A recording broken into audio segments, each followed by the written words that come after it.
ahead and start recording. All right, so I'm using an OBS system. This is one of the reasons why I'm able to jump around and do interesting things like change the video feeds, and I'm obviously a cat, right? So you guys see me as like this little cat down here. I can do interesting things like wave at you guys, and I can get a little, annoyed, I guess. I guess that's what that one is annoyed. And then I can go back to being happy. So there's some cool stuff that we can do with this. And I'm trying to do this to make the class interesting, because otherwise you just see some dude in the behind a computer hitting buttons, and it's about as boring as everything. So we are trying to make the class interesting. But anyway, so if it remains an online class, this is what we'll be doing. Your information will be right there. It'll be, let me switch this back over to screens and jump that back out. Okay. And let me get it to where my mouse is there. There we go. So topics will be right there. What we're doing in class, what will be expected during the class, and what the class topic will be. And then down here I have what you should be completed prior to next class, right? So before this class even starts, you'll know, hey, by next class I need to have these things done, right? So like if we look at this, we have download the Unreal Engine for your computer, right? Since we are going to unfortunately have to do this at home for the first month, you will need to have access to the software, so you will need to have a computer that you can download this to. We'll talk about that in just a second. The other thing will be secure all equipment needed to be able to participate in class. I think at this point everybody has been able to say hello. For everybody that has not tested their mic, because there was a couple of people that came in, I think Daniela, Fernando, Alex, I don't think I've talked to you. Can everybody just like unmute themselves and just say hello, so that way I can make sure that I can hear you and you can hear me? Hello. Okay, that Oh. was Fernando. Hello. Hello. Wow, that was Hello? really confusing. Hello. Okay. I assume everybody's working. If you're having a problem where you were not able to be heard, or whatever, please let me know, and we'll try to address that. There is a chats option down there at the bottom in the Zoom call, so you will be able to write a letter and say, hey, I can't be heard, or whatever. In the meantime, mute yourself, so that way we don't hear background weird noises like vacuum cleaners or cats or pets. Thank you. And then the other thing that we will need to know by next class will obviously be to watch the YouTube videos. So from there, we'll go back to home, and that's what that module was, right? So that module's name will change depending on, next time you see this, it'll say Wednesday, August, it'll probably be the 25th at noon. It'll say class 2. The information in there will change and say, hey, these are the new things that you need to know. This link will go away, and it will be available 30 minutes prior to class starting. And that's where you always go. Now, I'm also recording this because I am using an OBS system, so I will upload those to a YouTube channel and then make the link available here. So if you missed the class, you will still be able to watch the class and go back and see what you did, or what we did, I'm sorry. And there will also be the officially produced YouTube videos that you can also go back, that are way more detailed. This one will be more interactive, like me talking with the class and having the class, and then the other videos are set up to where they're more like, okay, you do this, then you do this, then you do this, then you do this. So they're instructional. From there, I do have a link that I'll make available. You'll see that on mine there are other additional links that are there. I have not made those available because we don't need them yet. The ones that we do need is the Zoom download, which I assume that everybody does have at this point, but it is there. And I do send you directly to the page where you can download the free one. It does say buy now, which is weird, but it's free. It's saying that it's the free one. And that's all you need. I do have a paid service. I'm actually on a pro account. That's why I'm able to do some of the more interesting things, and that's why I prefer using the Zoom call. Because at the height of the pandemic, I was working for Guitar Center, and we had to have students, and I had to be able to like log into their computer, weird stuff, to where I could see what they were doing and they could see what I was doing, so we could do Zoom calls. So I got pretty good at Zoom calls. So that's why I prefer to do it this platform. But there is the free version there. Let's go ahead and jump back a page. And then the other one will be the Epic Games web page, which I will click on, I assume. We'll go over the syllabus, and then we'll go there first. Okay, so let's go to the syllabus. Okay, so this is game 1306, design and creation of games. That's our CRN number, so you can check that and make sure that you're in the right class. This is fall 2021. It is a 16-week class that starts on the 23rd, and our last official meeting date would be December the 8th, even though the semester, I think, officially ends on the Sunday after that. My name is Martin Hansen. I will be your instructor. I'm this cat thing, so maybe you guys will actually be, because I've taught this class now 2 times, and I've done the cat twice, so I guess more students know me now as the cat than what I actually look like in real life. Now you So gotta. If we go back to school, are you gonna dress as the cat? no, but it'll be weird. Yeah, I don't know, cause the cat's fun. Like I like being the cat, but in real life I'm just a regular. I guess you'll be able to see Sure. like my Clark Kent versus my cat. Will you bring a cat with you You when know you what? read it? Maybe I'll bring a stuffed cat and I'll put it in front of the desk, and then that way you guys can just look at him. It gotta be the same set cat as you're using right now. Oh man, yeah, no, that would be fun. I don't know Have if you, I can't, because I don't know where I'd actually get that made. But anyways, so Monday, Wednesdays, we're here. We're online for now. Otherwise, we'll be in room C121. Does everybody know where the West Loop campus is? Obviously, right? We might have a couple of Yes. new students, but it's I know. 61059, so that's where the classes would actually be. And we're generally in the back of the building in the gaming department, off to the left-hand side of the building if you're looking at it front on from the freeway. This Okay. is a 3-hour class, so we are here from 12 to 3 p.m. At 3 p.m., I'll let you guys go. Let's see all that. The official way that you guys should be able to get in contact with me would be through my HCC email. Now, there is an email system that's right here off to the side, so if you go to the inbox right there, you can actually write a letter and you can select what course you're taking. And let's say this is the fall. Where am I? Oh, there I am. Okay. And from there, it'll actually give you a roster of teachers and students. So you would just go to teacher. I should be the only one there. You can write whatever your concern is, and then come down here and write, hello, nice to blah, blah, blah, and I need help with, right? And from there, you would hit send, and then that would go to me, and I would be able to see it in the inbox. Now, I will tell you that I don't want to say that I'm tremendously busy, but I do have 3 jobs. I work for HCC as I teach this class, and eventually, I believe in the next year in the spring semester, we should be starting the audio classes for gaming. So if you're going to take the audio class, if I forget what the name of the class is actually, in introduction to audio or audio gaming or some audio gaming something. I've sent the syllabus in already. I haven't looked at it in a while. That's why I don't know. It's not on the top of my head. But there will be a gaming class offered. Hopefully next semester we can get the software secured for it. Let's see. So let's just go back to the syllabus.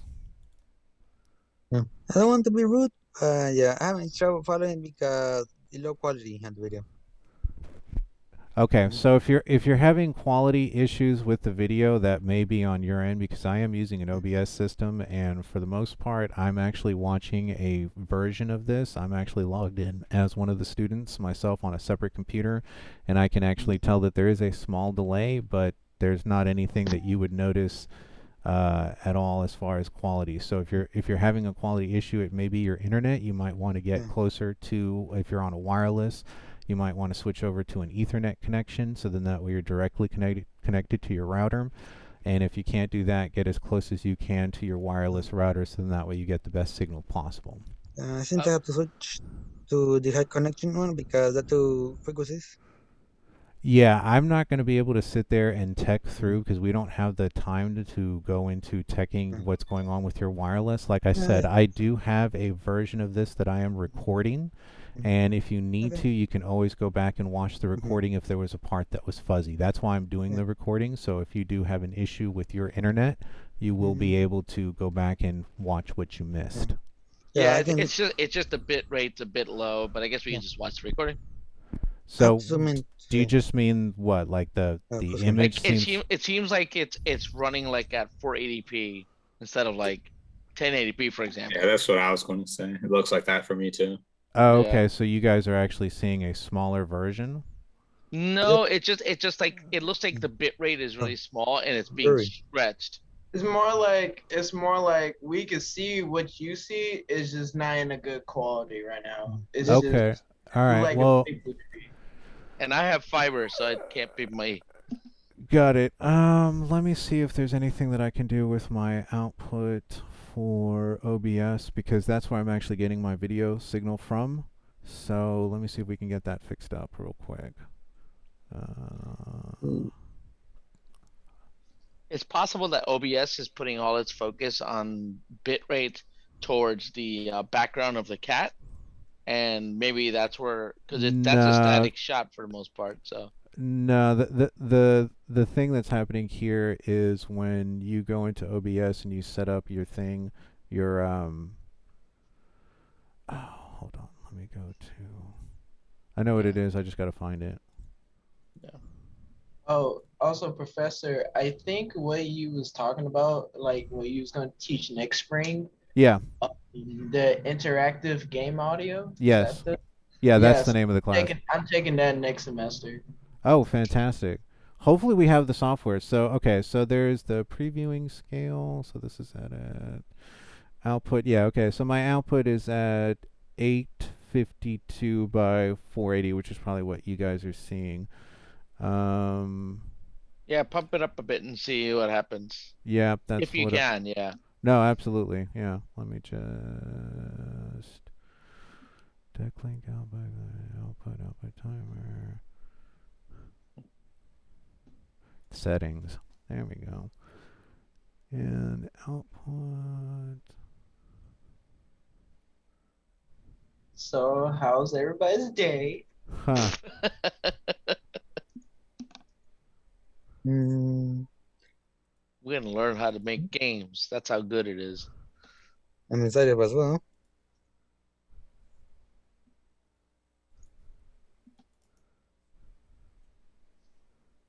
Oh, okay. I can't make the change until so I'm gonna have to pop out my video real quick, and then I can go in and make the change because it won't let me do it as I'm doing a virtual camera off of that. So I'll just. What was the bit rate? So there, settings, and then we'll go to output. Stand by. We're having technical difficulties. Oh, we'll be there soon enough. Yeah. So what was the bit rate? At least Uh-huh. you guys can hear me clearly. Yeah. So the audio is coming through real good, right? Like Okay. audio is 100% clear. We can hear everything you said. Yeah. It sounds like a telephone, which is fun. Yay. Oh, what? It doesn't sound like a telephone for me. Yeah. Well, does. I'm actually using a Shure wireless mic, and I've got that going through an X32 Behringer mixer, and that's actually what I'm using to bring in my feed. So as far as equipment, it like I said, I'm an It's audio good. engineer, so That's my good. audio quality should be fantastic. Yeah. There it is. It's possible the bit rate just is tossed in with it. No, it was the output quality. It was lower. Oh yeah, where is this thing? Yeah. So the streaming quality, output video. Swear, you look like a streamer. I swear. You look like a streamer. He really does look like a streamer. Like, you know so much about streaming.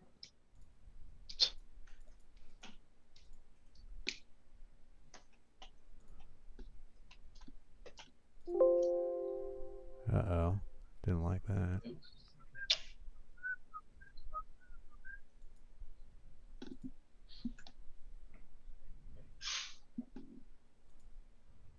Hey, guys.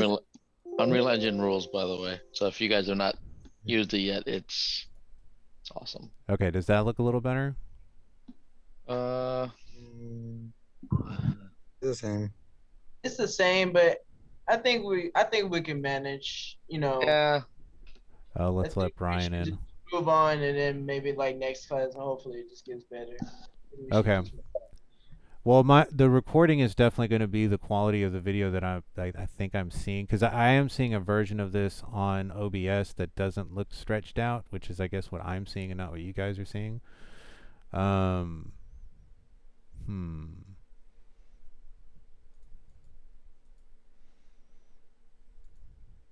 I can still read with you, showing us like I can see class hashtag 20 Thursday, April 1st, 2021.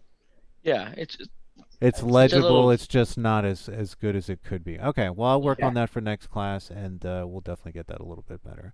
Do you want to All save any changes? Sure. Okay, so we'll get going with this. Let's go back to the syllabus and finish up with that. Okay, so we're online until we're not, and they'll let us know in I guess about a month. I assume everybody got the letter saying, "Hey, we're going to go online." But I'll keep on top of that and see. So, anyways, I got that email 3 times. Oh, well, that's good. At Yeah. least they were really trying. And it seems like most people did show up. So anyways, hello, this is Design and Creation of Games. My name is Martin Hansen. I'm an audio engineer, filmmaker, graphic design. I have degrees in all of those things. I don't actually have one for gaming, but funny enough, I actually got into it because of my audio. So I would go out and record sound effects for people. I would actually go out and record music. I create my own music, so I was able to do music beds. And I've recorded, obviously, voice samples and things for video games as well. So all that we would be able to, or we will be talking about in that other class in the spring. But in the meantime, I'm a jack of all trades. I have dabbled in game creation, and I do love Unreal Engine because of the fact that I don't really have to know code. We're going to be working with blueprints exclusively. So it should be a lot of fun, and it's simple once you understand how the blueprints work and how objects work, and that's sort of what I'm going to be guiding you through in the class. As far as materials, obviously you're going to need a computer, you're going to need to download the software, you're going to need to have some type of a microphone so that you can interact. I think most of us are there already.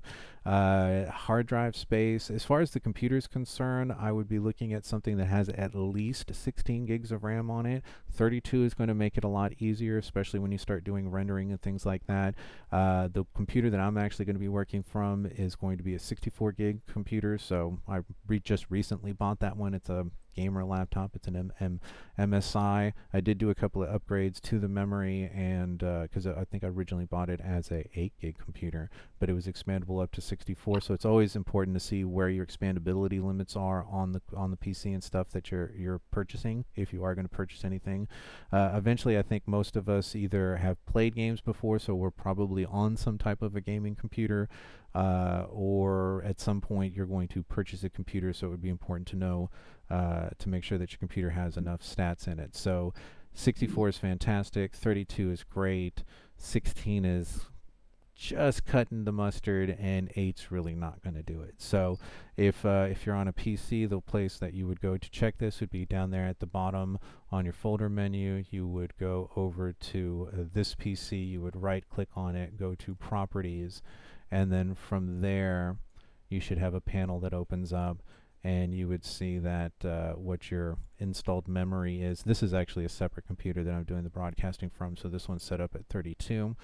And you would be able to see what generation your computer is, and also what the processing power of your computer is. So 2.2 to 2.5 is good. If you can get this number closer to 4, that's even better. That will start costing money, though, as soon as you start pumping that number up right there. The other thing also is that you're going to want to probably work off of solid-state hard drives. You're not going to want to really do a spin-up drive. I think most of the computers now are already coming out with solid-state drives. And you also, as far as the size of the hard drive itself, at a bare minimum, 500 gigs. A terabyte would be great. 2 terabytes would be even more wonderful if you can swing it. But as far as the specs there that's what I would be looking for. So a computer that gives me 2 to 2.5 gigahertz per processor, quad-core, 8-core would be preferable. 16 gigs of RAM at the minimum, 64 if you can swing it, and a hard drive that's 500 gigs to about 1 terabyte. So as far as a computer, that's where you need to be. Other than that, everything else, the software that we're going to be using is available for free, and we don't need to purchase anything software-wise. I'm not saying that you need to go out there and buy a computer. I'm just saying, locate the best computer that you have access to and use that one, because it will make your life easier, especially when we get into rendering and doing things like that. Any questions about that? Yeah, mine is Core i7 and has 12 gigs of RAM. That's enough? Okay. The other thing you might also look is to see what your graphics card's doing as well, because the graphics card CPU. will also have some RAM on It's it as well, NVIDIA. and that will help. And you said it's 12. Are you on a Mac or Mhm. on a PC? This is a laptop. Okay, so you're on a laptop, so it's got 12. What I would do is, are you familiar where Micro Center is? Actually, from where we are at the West Loop campus, Micro Center Mhm. is actually on the other side of 59 from us. Mhm. And you would go to South Rice, and it would be there next to the Walmart. You can actually take your computer there and give it to the knowledge bar, which is immediately to your right-hand side when you walk into the store, and you can say, "Hey, what is the maximum amount of RAM that I can stick into this computer?" And they will tell you, and then you could max it out to whatever the maximum is for that computer. So if you have low RAM, RAM is usually the RAM. I equate that to like changing a tire. It's the easiest thing to do on a computer. And this You open the this is a computer, you laptop. take the RAM, you put the new RAM in, and you go. But you do need to know what the maximum amount of RAM is that you can put into the computer. It has 12 gigabytes of RAM. Yeah, Yeah, and also has 12 is NVIDIA. 12 is really close to 16. If you can keep your project small, then it may not be a problem. But if you're going to do like a big giant outside world with a bunch of trees and moving things and things like that, 12 is probably not going to cut it. But if you're going to be like, yeah, I would take it to Micro Center or to a computer store of your choice and just see what the maximum amount of RAM is that you can put into the computer, and then max it out if possible. It's definitely going to be in your benefit to do so. Okay, so from there's a bunch of other stuff that they make me put into the syllabus. Things like course overview. Okay, well, the course overview is important. The PLOs and the CLOs, you can read that on your own. But this is basically an introduction to game and simulation development. Includes analysis of existing applications and creation of game using an existing game engine. That for us, that's going to be the Unreal. In-depth coverage of the essential elements of game design. So we're going to be more than just doing it. We're going to be explaining and telling you why you're doing things and what would be happening out there in the industry. We will also cover an overview of cultural, like history of games, what games are, what makes a game fun. So then that way, when you develop your own game for this class, you'll take those elements and actually put that into your game. Let's see. All right, so we will be defining terms, so a lot of this will be understanding the jargon that we use in gaming and different things like what code freeze. Like if I said what a code freeze is, that's actually a time or frame in your development where no new code can actually be designed for the game because you actually have a deadline that your game needs to be out by, and if you're continuously messing with the code, at some point you might mess something up, or you might make it worse, or something you add might not work with some other element in the game, and you just don't have enough time to be able to get that done. So we'll be looking at things like that. When I mean terms, we'll be using things like that also inside the game, like what a blueprint is. Demonstrate the use of appropriate tools and developments for the assets that we're going to be using inside the game. So we're going to open up the game engine. I'll explain what all the different tools are, and we'll show you how to use those tools to be able to generate an environment for your game, generate rules and codes for your game, so your game will then have form and function. Create documentation for the game, for your game. So the other part of this class, so not only is this class going to be sitting there and teaching you how to do the stuff inside the engine, but then we will also at one point break you up into groups. So you will be set up into a group of 3 or 4 students, and that group will create a game, right? Each person in that group will be responsible for their own level, but as a group you will have a a grade. You will be graded as a group, because in the real world you work with usually a group of people, and each one of those people will have a specified task. Like, this is the person who's the programmer, that person is the artist, this person is the manager, and all the other titles that we'll discuss later on in the class. So we want you to have that real world feel of what it's like to make a game, not just you sitting toiling away on your level at home, but also going into Zoom calls, going on Discord, going into social media, interacting with your group, having group meetings, because that's a part of it.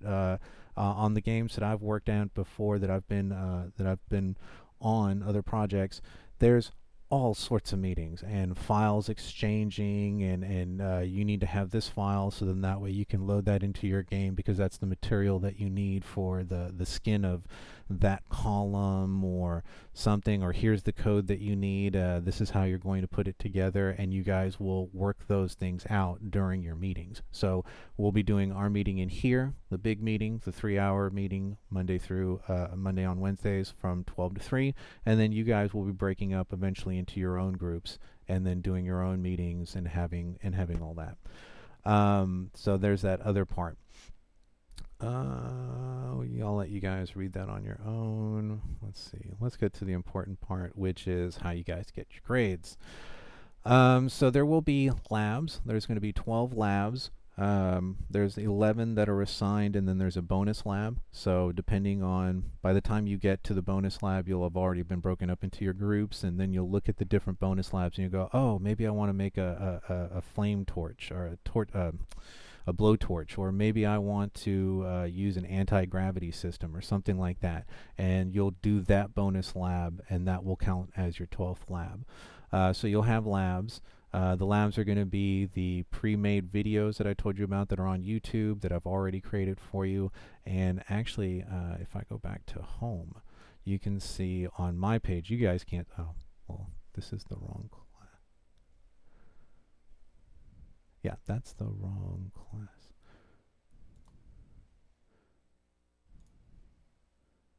Let's go back to login. There. Here we go. So you'll see that I have Lab 1, Lab 2, Lab 3, Lab 4. And if I click into Lab 1, you'll see that I have a link to each one of the YouTube videos. And if I were to open up that link, or that page, you'd see the link. And then that will take you. Right now, you guys can't see that. I haven't made it visible to you yet. Yeah, we'll make it visible by the end of this class, so then that way you'll be able to go back and watch these videos on your own. So that's what those are. Let's close some windows and get back to the syllabus. So the grading will be broken up in the labs and then your group projects. There will be 2 group projects. The first group project will be mainly paperwork, and that's where I was going with that documentation, is that with documentation, when you create your game, there is the game that you create that exists inside the Unreal Engine, right, that exists as your project, and then there is also the documentation of that game that happens in paperwork. So we will be doing a mock sale of your game, because one of the big things that happens with your game, or when you develop a game, is that you need to go and then actually go and pitch your game to a developer, right? You'll have to take your game and say, this is what we've developed, this is what we've made, we have a really cool idea, we need your money, basically. And you'll go to some kind of a first party or a third party developer deal, and you'll set up some type of a time schedule with them. They'll front you a bunch of money because they think you have a really good idea, and then from there they'll have like, well, by this date you need to have this, by this date you need to have that, but you do have to go in there and be able to pitch your game to a developer. So we will do a mock version of that. That will be group project 1, and then group project 2 will actually be once you've gotten through the pitch and your idea has been approved by me, who's going to be the developer, right? Then you actually, as a group, will start putting your game together. So you'll take those ideas that you had in your group project 1, in your pitch proposal, game proposal, and turn that into a real game, right? So the class will be labs, 1 through 11 with a bonus lab 12, and then you will have 2 group projects. Each one of those group project 1 will be basically paperwork, and group project 2 will be you actually creating the game from the paperwork that you created. Now the thing about the paperwork is that that's sort of like a diary of your game, right? It tells you who the characters are, what kind of moves they have, what kind of code you're using in them, what art you're using, what your levels look like, the layout for your levels, where all the things are in your levels. All those things will be sort of like a guide for your game. And the purpose of this is, first of all, when you go and you pitch your game to somebody, that you will need to be able to present this information, because they will want to be able to see something real. It's just talk unless they either see a level that you've created or they see the paperwork that you've put together. So from there, we will have those 2 group assignments. We will have the 12 labs, and then there are 16 days that you guys. It's a 16. I think it's 30. Is it 16 or 32 class? It's 32 classes, so I'm going to have to fix that up. But either way, everything is going to come out to 5,000 points. Each one of your group assignments will be 1,000 points apiece, so those will total up to 2/3 of your grade, and the individual labs together will be about 1,000 points, so those will total up to the other third of the grade, and then the little margin of that will depend on whether you guys show up or not, and when I take the roll. So full points, or an A, will be from 5,000 to 4,500 points. A B will be from basically 45 to 4,000. So basically you do the math, you take that number and divide it into there, and you'll see that it's 75%, 80%, 90%, and that's where I'm getting those numbers from. A, B, C, and D, those should be obvious. I mean, that's the grading scale that most everybody understands, and that's what actually will show up on your transcript. As far as incompletes, I think that rule has actually changed. I'm not allowed to give incompletes anymore. I can drop you, but I can't give you incompletes anymore.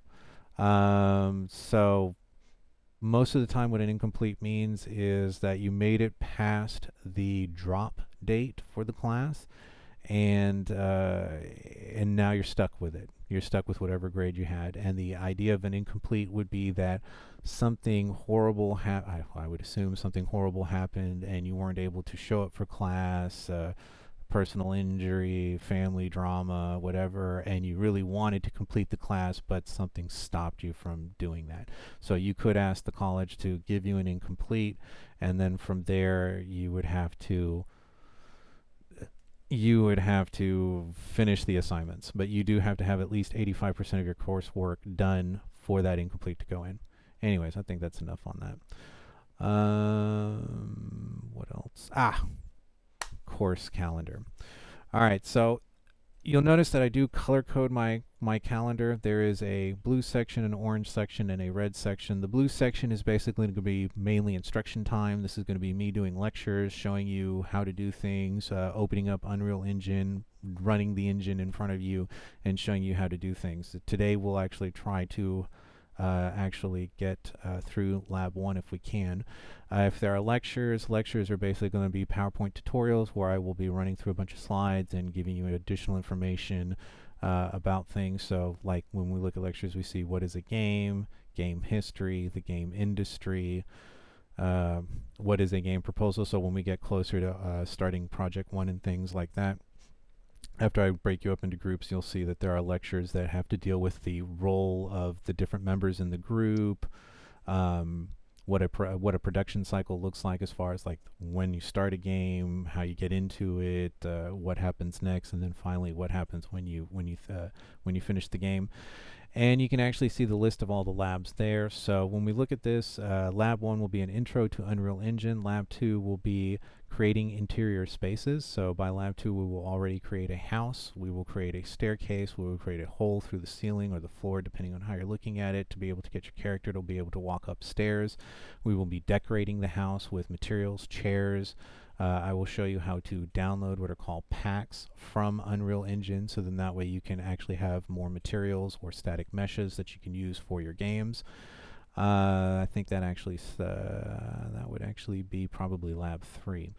But no, I think in Lab 2 I actually show you how to do that. Then Lab 3 will be creating exterior spaces. So we will actually create an ocean environment. We will create a cave environment. We will also create a exterior forest environment. So then that way you will know how to use those tools to be able to create that. From there, Lab 4 will be lighting. So we'll look at all the lighting elements and we'll talk about how to use lighting to illuminate, obviously, your environment. There is a way to make the environment day or night, and in that case, we'll show you how to do that. So then that way your lights work when they're outside. So we'll do interior and exterior lighting, so lighting for like inside of a house or inside of a cave, versus, let's say, what would be the exterior lighting, which would be the dome light and the directional light. From there, Lab 5 is going to be creating enemies. So sort of like Labs 1 through 4 are about the environment. Labs 5, 6, 7 will be, and 8 will be about enemies, right? Because you will have yourself. This is we're going to be creating a first-person shooter, like a adventure shooter. That's what all the code is going to be giving that I've worked on will be for, and it really allows us to be able to use and create all the different environments and elements that you would need to make a game to work, right? So you have the environment, then you have your enemy characters. So in Lab 5, we'll be talking about collision settings. Collision settings are how do I as a character inside the game interact with some other object in the game? Do I run into it? Do I stop? Am I able to go through it? So let's imagine that you've made a brick wall. Obviously the brick wall has to block me, right? So the collision setting there would be for block.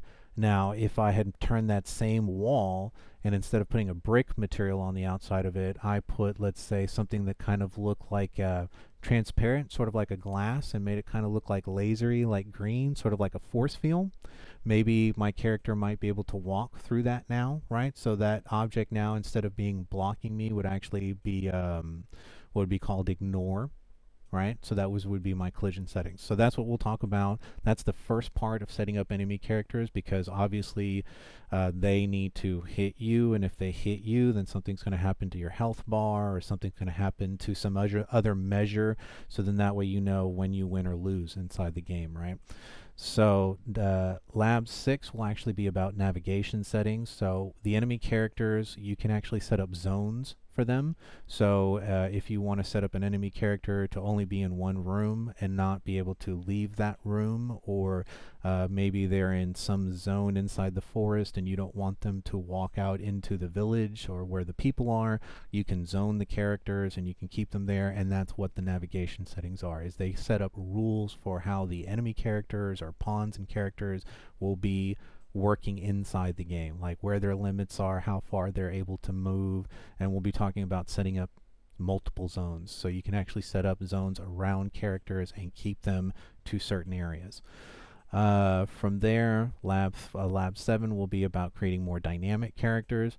So that lab is actually about creating in Lab 5 it's pawns, and pawns they're stationary or they can move towards your character, and that's it. They don't really have a lot of like brains, right?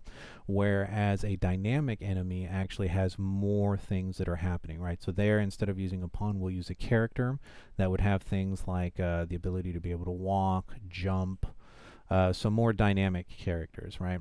And there we'll create a rotating character, sort of like a gun turret. We'll also create another character that can shoot weaponry or shoot ammunition at you.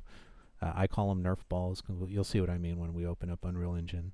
The default ammunition looks like you're shooting Nerf balls at each other.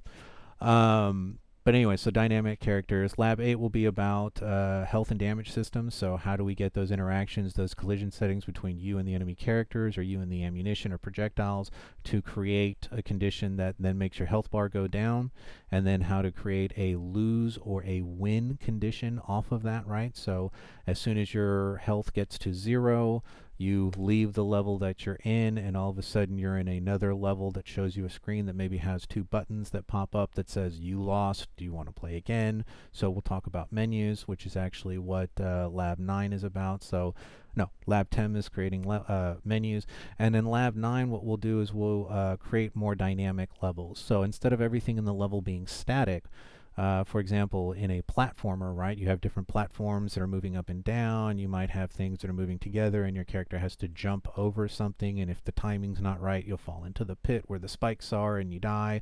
So we'll be creating what are called cinematics, and those cinematics will allow you to be able to move objects around in the level and have them set up on some kind of normal movement. Other things that we'll look at in that level or in that lab will also be things like opening doors. Maybe you have a certain trigger that if somebody stands here and they hit the left mouse click on their mouse, that will trigger a door to open over there. So we'll look at triggers, and all that will be part of level design or Lab 9. Lab 10 will be about the win and lose conditions, about, how to, once you get to 0 or once you complete the mission in the game, which is getting to the end. Like if you're playing Super Mario Brothers, right? Mario has to get to the end, hit the flag, and then the level's over, right? And then you get a little pop-up screen that says, hey, you've won, and then you go to either the menu or you go to the next level, right? So we'll be setting up those conditions in your game. And then Lab 11 will be about exporting your game, because eventually you want other people to play your game, right? So you want your game to be able to be exported and be able to give somebody, let's say, an exe file if you're on a PC, and they'll be able to click on the exe file and launch your game from their computer without the need of Unreal Engine being on their computer. So you'll have made a standalone version of your video game. And then Lab 12 will be bonus labs. I have quite a few, like destructible meshes, like let's say you're shooting something and it's glass. Instead of it just disappearing, you can make it shatter. I do have a flamethrower. I have an ice thrower lab. I have a lab, well, it's actually not my lab. I found a really good lab on how to create an inventory system. I do make a caveat in there, a video, because he doesn't explain how he connects it to his health bar. So I had to make another little video so that we see how to connect it to our health bar. But inventory systems, so you'll see that when we get there. From there, the orange section is more about us getting into our groups, right? So I think it's by September, by the first week in September, I've already broken you up into your groups, so then that way you can set up how you guys are going to communicate, start talking about the ideas that you have for your projects. And then by I think it's the second week in October, the first project, all the paperwork, the ideas for your project will have to be due. You'll do a what's called an elevator pitch and a formal pitch, and then you'll be turning in your written documentation for that. And then project 2 will start immediately after that. So more of the orange section is about finishing up your labs, and then getting into your groups and starting to work. And this is why I've had these like little purple sections here: lab, lab, lab, lab. Because if we get hung up on something, or if we need a little extra time in the first section, we'll be able to chew up one of those days to be able to say, okay, well, today we'll cover this, or we're going to go one day behind. But this is solid. Everything in red is solid. And green means those are projects that are being assigned. Blues are lectures. Yellows are labs. And then the red, I've been talking a lot. The red section is actually what I call total production mode. So at that point, labs should be done. Project 2 should be well underway. You guys should be working on your individual levels by now, and we will mock what would be a production deal, right? A development deal. So what's called your first playable version will be due the first week in November. So basically, what does your level look like? Let me walk through your level. Let me see if I can move around in your level. Let me see and by that point, like let's say 50% of your level should be there. By the alpha level, or the alpha version, will be due a week after that. I think, what is that? Yeah, about a week after that, 2 weeks after. And what the alpha version is about 95% should be done. It should be playable, It should be almost everything is there, and at this point, all you're doing is beta testing. You're testing it for bugs. You're having other people in your group play your level, making sure that they can get through it, and they're having the same experience that you are, and then writing back to you and saying, hey, I got through this point. Is this supposed to happen? Is this, I saw this weird thing, or there was like a flash over there or something. I was able to walk through this wall, and I don't think I should have been able to, because then I fell off the platform and died. Those sorts of things. So you'll be doing a lot of beta testing by then. We will have what's called code freeze by mid-November. Code freeze is going to be no new code. So up until November, whoever the coder is, or whoever has taken that role inside your group, they will no longer be able to generate any new code. All code will be frozen, and that means that at this point you're going straight into beta testing. That's all of what November should be. And then hopefully, if we are back in the classroom, it's kind of difficult to do this obviously online, because you have to have access to the other people's levels, and you have to be in their group. But if we are actually in the classroom by the time this happens, what we would normally do is set up computers, and everybody would set their level up, and people in the classroom would just walk around from one computer to another computer playing other people's games, and then writing down information like what we just explained. I was able to walk through this wall. This thing made me instant die. Is that supposed to happen? Things like that. We would have 2 days of beta testing in the room, and then you would have the following day to be able to work on any of those, anything that came up during the beta testing. And then on December 8th would be the final, and the final would be basically each group would set up 1 or 2 computers, depending on how many people are in your group, 3 computers or 4 computers. Each level would be up, and then you would be able to play through the levels. We'll have, if we're in the classroom, I usually bring like chips and M&Ms or something, right? And we have a fun day out of it. You'll be able to show your artwork, your game, and basically it'll be like you're at a convention and you're demoing your game to other people that are at the convention, right? So that's an overview of the class. Again, it's 12 labs on your own. That's your own work. Then you come together for 2 projects. One's paperwork, design. What are you going to do in your game?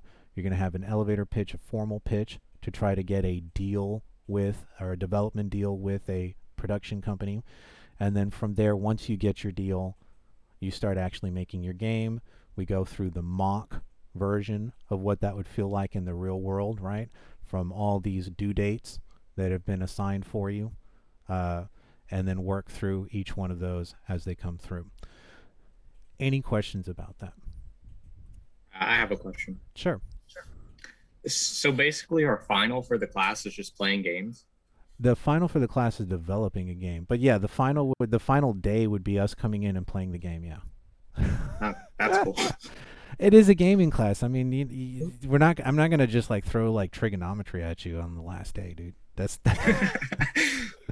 Good to know. Yeah, no, it'll be like what you would expect, because think about it, like in the real world, what we're trying to get you to do is think of this like a business, right? Because gaming is a business, right?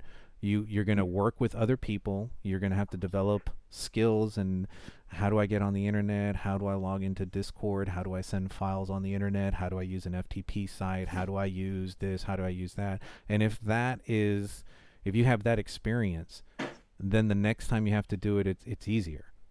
You know what I mean? Because you already know, hey, I could use this. I mean, I've been on several meetings where I've learned stuff from students in class that I was able to bring to the meeting and go, hey, maybe we can use this software, or we can use this thing.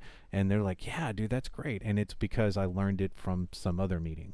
And like I said, a lot of this is, you're going to be sitting there working on your game, but as much as you're doing that, you're also still having to integrate with other people, because maybe you're not a coder. Maybe you do artwork, and that's how you contribute. I mean, my contribution to the games that I've usually worked on was some Photoshop stuff, like if they needed, because I could do minimal Photoshop stuff for them because I do have a degree in that. But I'm not a photographer, so it was like, hey, we need a pepperoni pizza sign for a background image or something, and it needs to look like this, and they'd show me an example, and then I'd make something like that, but original. And then my major contributions would be in the music, in the sound, and that department. So most of the meetings I'd just be in the background doing my own thing because they were talking about, we need this material, or we need this, or this code that, or this thing's having this, and then I didn't really say much until it got to, hey, how is the sound effect for that? And then I'd have to say something. But fun stuff, you know, and it is a lot of meetings. So anyway, so we want to recreate that in this design and creation of games, because it's design. So we're designing our levels, we're creating, and then we're creating the games in a real world environment. Cool. Any other questions? No, I think I already had the vision for the project they're doing. So Vision and planning. okay, well, okay. So here's what I'm going to say about that. If you have an idea, like if you have your pet rock, your $1 million idea, don't bring that into the classroom. Okay? Because if you have an idea for your game and you can run into problems because you're not having people sign a non-disclosure agreement. Somebody else could take the idea of your game and do something else with it, and maybe they're able to produce the game faster than you are, and then you have an issue, right? So if you really think that you have an idea that's going to, now what you could do is maybe there's an element of your game that you want to try, and you can bring that element into what you're doing for your project, but maybe not explain how that works in your game, because then you'd be giving sort of the, you know, I've like when I work on games, when I go into projects, they have me sign a non-disclosure agreement. So then that way I cannot talk, and I'm not able to take anything that I learned from that meeting and apply it to any other project that I'm working on. And we can't do that in class because it's not a formal setting. So if you do have an idea that you think is going to be really, really good, or you think it's the next $1 million I think idea, about the project, like the group project. I think I already have an idea or plans. okay. Maybe- Well, Maybe we can get everyone to sign a NDA up front. no, because this is a class. So the idea Yeah, here is to learn, and that we want to be able to take everything from this class and apply it later to our own games, right? So that would be contra what we'd want to do with an NDA. So yeah, so if you do have a great idea, just, you know, maybe work on elements of it with your class. See if, like, you know, you can maybe your idea, maybe, okay, for example, maybe your game has something to do with like a horror story game, and one of the things that you want to do is work with lights, light settings, like wall sockets, or being able to turn lights on and off in a particular room. I actually had a group that once created a video game where the idea of the video game is if you were in the darkness, you were actually losing a health bar. So it was an insanity meter instead of a health meter, right? So the more you were in the dark, the lower your sanity meter got, and the closer you were to losing the game. So the whole idea was that you needed a flashlight, you needed to find batteries, you needed to figure out where the wall lights were so you could turn the lights on and off. Certain rooms would have lights that would pop, so they'd only be on for like a little bit of time, and then after 15 seconds, the light would go out, and you'd hear a p at the end, right, like a little pop. So there's a lot of ideas, and so, you know, if that was something that you were going to do, maybe you could work on how to turn lights on and off in a game, and that wouldn't give your idea away, but you would have an element that you could use later in your game without anybody having taken your idea. Yeah, but the only thing I'm going to say, I'm going to try to prioritize optimization techniques. Okay, well, that's good. No, that's fantastic. Yeah, definitely being faster and better is always a plus. All right, so that's the syllabus, and that's basically the way the class is going to go. There's more stuff. So I have a quick question. Sure. How do you check how much RAM do you have on your computer? A PC or Mac? I have a laptop. I have a gaming laptop. But is it Manager. is it a PC or a Mac environment? I think it's a PC. Yeah. Okay, so I mean, you don't see an Apple in your top left-hand corner? Nope. Okay, so if it's a PC, what you would do is you would go down to your toolbar down here at the bottom. You're going to see something that looks like a folder. If you hover over that and right-click, or I'm sorry, open it, left-click to open it, you're going to see this. It's going to be the root directory of your computer. And there you're going to see this PC. On this PC, you can right click, go to Properties, and then right there, installed RAM would be, I think, the third thing on the list. Okay, I see it. Ooh, I gotta definitely upgrade my computer. Yeah. Nah, it's gonna feel nice. Like once you You do it, said- it's you like said- putting like nitrous in your car. Yeah. You said how much? Like at least 16 minimum. 16 minimum, 16 minimum, 32. 30. Okay. You know what? I'll actually write a little page and I'll put that into class 1 in home on one of the modules, like bare minimum requirements for something. So I'll write that somewhere here, probably underneath did. next class. You said go to like Micro Center.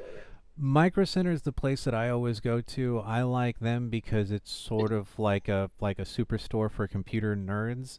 That you could go to a Best Buy, you could go to a Geek Squad, you could go to any other store that offers a service where they can look at your computer and tell you what the max RAM is on it.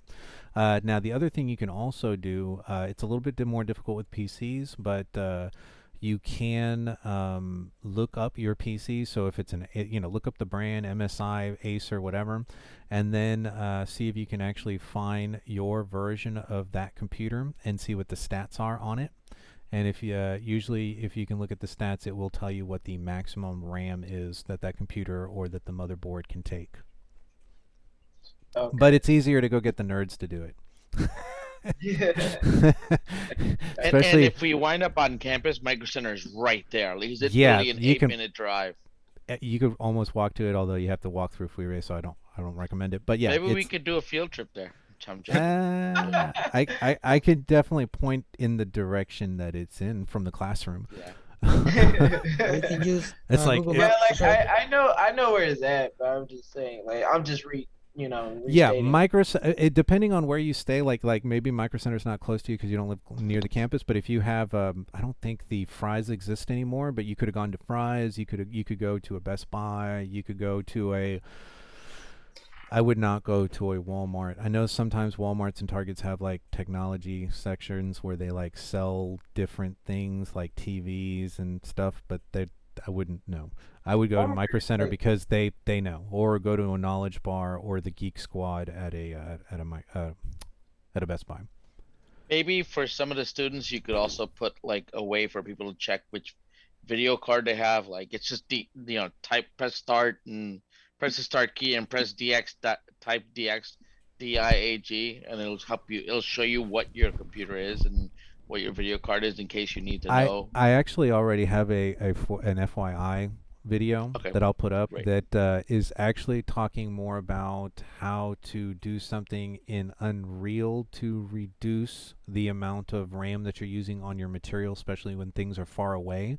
But in that video, it does cover how to check to see what your RAM is on your graphics card, because that setting is based on how much RAM you have in your graphics card.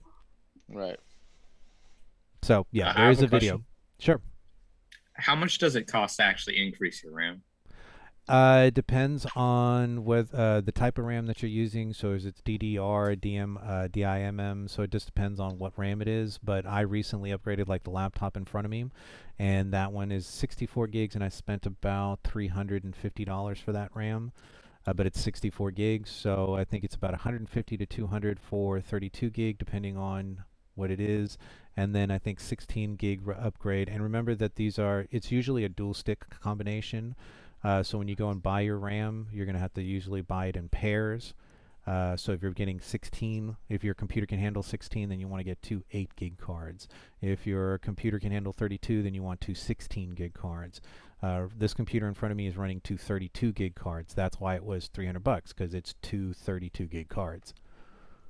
Okay. So it's like 150 each for the 32s. I have a question. Sure.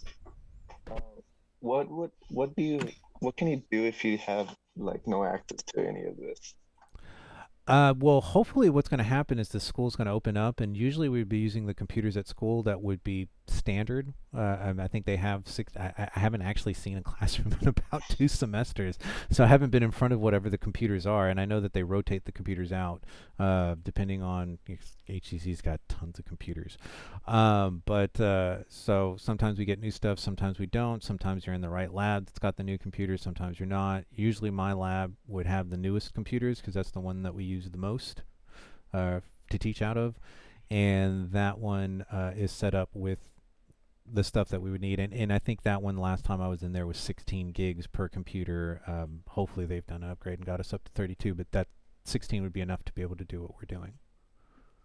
All Okay, right. because I was a little worried about that.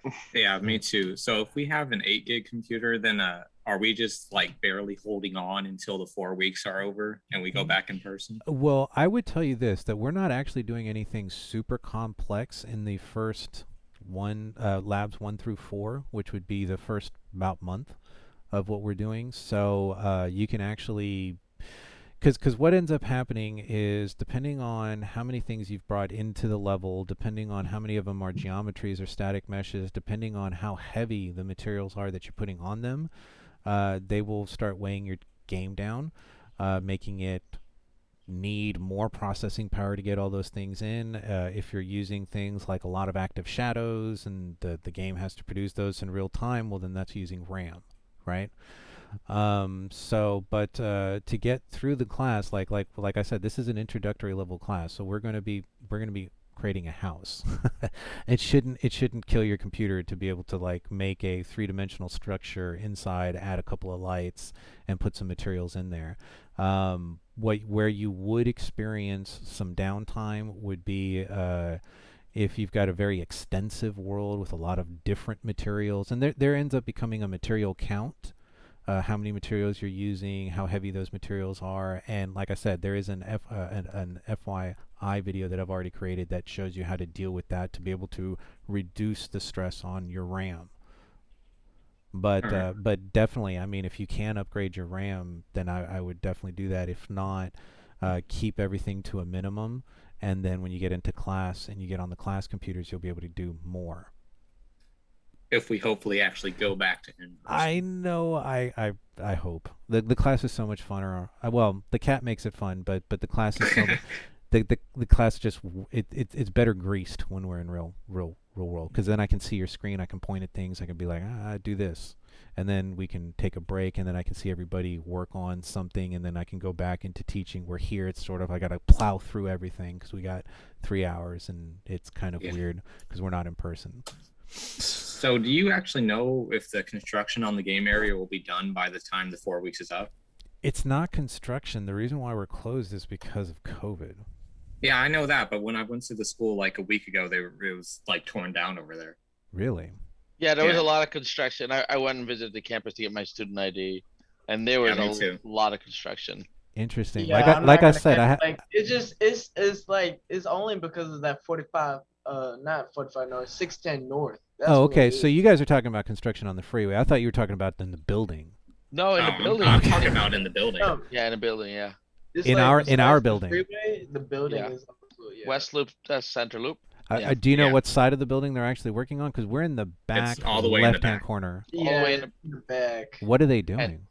There's a lot of paper on the ground. Yeah, I think what it is either they adding something to it, if I'm not mistaken. I heard some people talk about it, like More especially parking? I hope. I'm They're not sure. supposed to build a parking. Well, there is a parking garage out I in was about to front. say there's a whole parking garage right next to Yeah. the side of it, right? Like that big ass like HCC's not known. I mean, HCC does do projects where they do build buildings, because there is a new building in San Jacinto, like at the San Jacinto at the Central Campus. It used to be San Yeah. Jacinto High School. So I do know they make new buildings. I had not known that they were doing anything on our side. Maybe they're trying to fix something, or they're moving. I know what they'll do is they'll change the inside of something. So like I used to take classes at the what's now called Spring Branch, which used to be called Town and Country location, which is Yeah. off of 610 and 610 and I-10 on the north side. Yeah. and northeast side, and they took an AMC building and completely gutted it out, and that's what became the audio rooms, the theater rooms, the practice rooms were each one of those theaters. So like what you would have walked into to watch an AMC movie, like a movie theater, was now a dance hall, or was now a stage, or was now a audio engineering room. So I know they gut buildings out. And they don't Well, maybe really. that's what they're doing then. That's yeah. Did it look like they were building stuff on the outside, or it just looked like construction was happening Inside. inside? So Inside. they're Yeah, probably on so the they're probably inside. just gutting something Yeah, out. inside. It Yeah. didn't go around the back of the building, but I was there to just check out what it looked like, and it was all under construction. That's crazy. I'm gonna have to do a drive-by. Oh God. Yeah, that sounded bad when Um, I said it. Also, I have to just drive by and see what's going on. Okay, so we have an Wait, so idea I of guess what. the answer is you don't know when it's going to be done. No, that would be yes. That's a long way around. Yeah. Alright. Yeah. yeah, sir. Which is, if you just really typically think about it, because they did that culinary art school over there by the main campus, the central campus, Okay. and it took them a while to do that building, and it took like 2 semesters, maybe 3. To Yeah, finish now they that. didn't when they did that. I mean, there were street closures and there was areas that you couldn't go, but most of the campus was still open. And Yeah, I it was still open, but I'm just saying, like at that time, it took them a while, so it might take them a while to do that little inside in the West Campus. Oh yeah, no, it's bureaucracy, bro. So yes, it takes forever to get anything done. It At may have been under HCC. construction all summer. I'm not sure. I know it's been under construction for at least 3 weeks now since the first time I went to see. Well, Oh, I will definitely ask. I'll ask Chris and see if maybe he knows because he's at the campus a lot more than I am. Is there no way for the school to like offer VM, a virtual machine, into the I have computers there? that for was people? that was dude that was my first thing. I was like, can people just remote access into the computers? And they're like, there's a lot of stuff and a lot of reasons why we don't want that to It's- happen. And a lot of Um, security reasons, as yeah. they say. Yeah, Yeah, but yeah. they really should for this, because this is like some people might have Chromebooks on here. No, you and know. I totally understand. And I will tell you that the first semester that we taught this, when the lockdown actually went into place last year,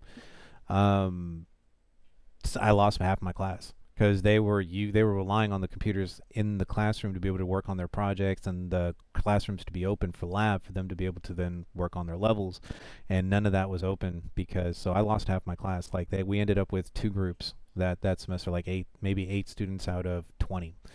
And the second time I taught it, it was the same way, but I think I actually ended up with a larger group because people already understood that it was going to be online, so they were half anticipating that they were going to need to do it on their computers. And so that one, I think I ended up with more students. And the last time I taught this, which was spring this year, everybody was already well acclimated to what being online was because everything was online now. Yeah, because now Um, you gotta accept it. It's like, Yeah, This is the norm. this is the new norm. Well, this Um, is kind of weird for me because this is my first semester at college in general, and it's all online basically. oh, too. oh, welcome.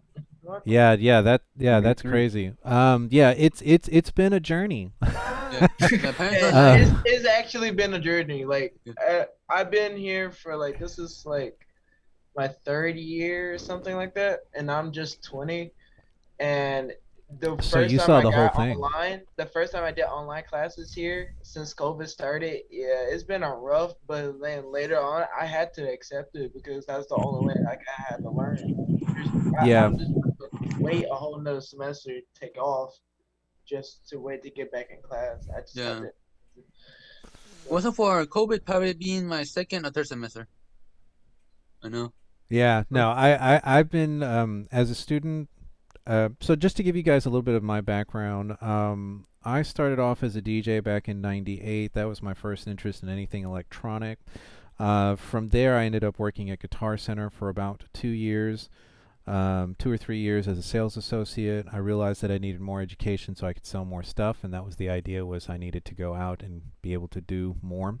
So I ended up going to HCC in the audio program over at the Town and Country location. Did that. At the same time, there is a film program that was there, so I joined the film program because I was starting to run out of classes that I could take, and I wanted to really fill up my schedule. I also ended up working as a lab aide for the audio engineering department, for the film department. I ended up being a theater technician there for the theater department. And I think at one point they had me coming in with my video cameras to be able to record live events. So if there was a performance, they would hire me to go in and do that. So from there, I left the Town and Country location, went over to the West Loop campus because I realized that I needed to do graphics. Everything was starting to go online at that point. This was like this shift over into the social media things. I mean, I remember going to clubs and having to actually hand people flyers, physical pieces of paper. And now everything's done online.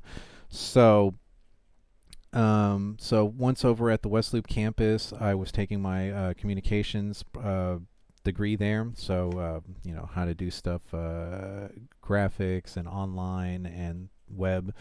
And one of the teachers there, maybe you know them, Carolyn Tan, actually had me teach an audio section for her class. She recorded it, gave it to the dean, and said, "We need to give this guy a job. He did a fantastic job teaching this." So I ended up teaching audio for gaming for about 5 years in person at campus. From there, I left. I went to Guitar Center. I ended up becoming a personal instructor. So I have now individual clients that come to me to learn how to do recording and DJing. So if you guys want those classes, those are available at Guitar Center. I actually have a class today where I'm showing somebody how to use Ableton. Ableton rules. Ableton is the best. Ableton, hands down, the best. So if you want classes like that, I do teach them there. I'm at the Westheimer location, so I'm at store 442. You'd call 713-952-9070 and ask for the lessons department. Anyways, then HCC called me back. They said they had a class. They needed somebody to teach. It happened to be a gaming class. I said, no way. I don't know how to do any of that programming stuff. They said, nope, we need you, because it was a second start class and they were already a week into the class and they didn't have a teacher. So that's how I actually got into gaming. So it's kind of like a fluke. And through there, I actually taught the class for about a year and a half in person. Then we had the COVID thing, and I've been teaching the rest of it online. I've actually got, I feel like, quite good at Unreal. There's a lot of stuff that I really enjoy about it, especially the blueprints where you don't have to do anything with the codes. But anyway, so that gives you a little bit of my background. So I'm very knowledgeable in anything audio, graphics, video related, so I can relate to those sorts of things. We do use a lot of cameras, a lot of lighting in this software, so I can tell you what 3-point lighting is, how to set up your cameras, where to set up your cameras for certain things, and then also how to get audio in there and make your audio sound good with music and all that sort of stuff. So at this point, that gives you an idea of the class, sort of the path or the road that we're going to follow, where your grading is going to come from. We've seen the syllabus now. So at this point, what I'd like to do is I'd like to flip over and start talking about Unreal Engine itself and showing you guys where to go to be able to get the download. So if you want, you can be here inside, that's where it is, links to important software. There's the link for the page. So if you click on that, that'll open up the page. And then there's the link. So I'm going to just right click and open in a new tab. And there's Epic Games. So for some of us, we may already be familiar with Epic Games, having downloaded or played games from this platform. The opening page is going to be the store page. So this is going to be where you'd go in and you would actually purchase games. If you wanted to play them, you'd have an account and you'd flip through, a lot like Steam, and you can play games that way. They also do have a news section which gives you new information about games that are coming out, and then also maybe changes or things like that, or updates. We won't go through every single thing here because that's not really what we're here for. Let me wait for that to load. The last option down there is Unreal Engine. So that's actually where we want to go. So we're going to click on the Unreal Engine tab, and then that's going to switch us over to Unreal. Now, from here, we're going to see that there are the products, different solutions. They do have online learning, so there are online classes. There are different things. They do seminars, video podcasts. Like there's a lot of stuff to learn, and once you get the hang of it, you can go and watch some of these things and do on your own learning.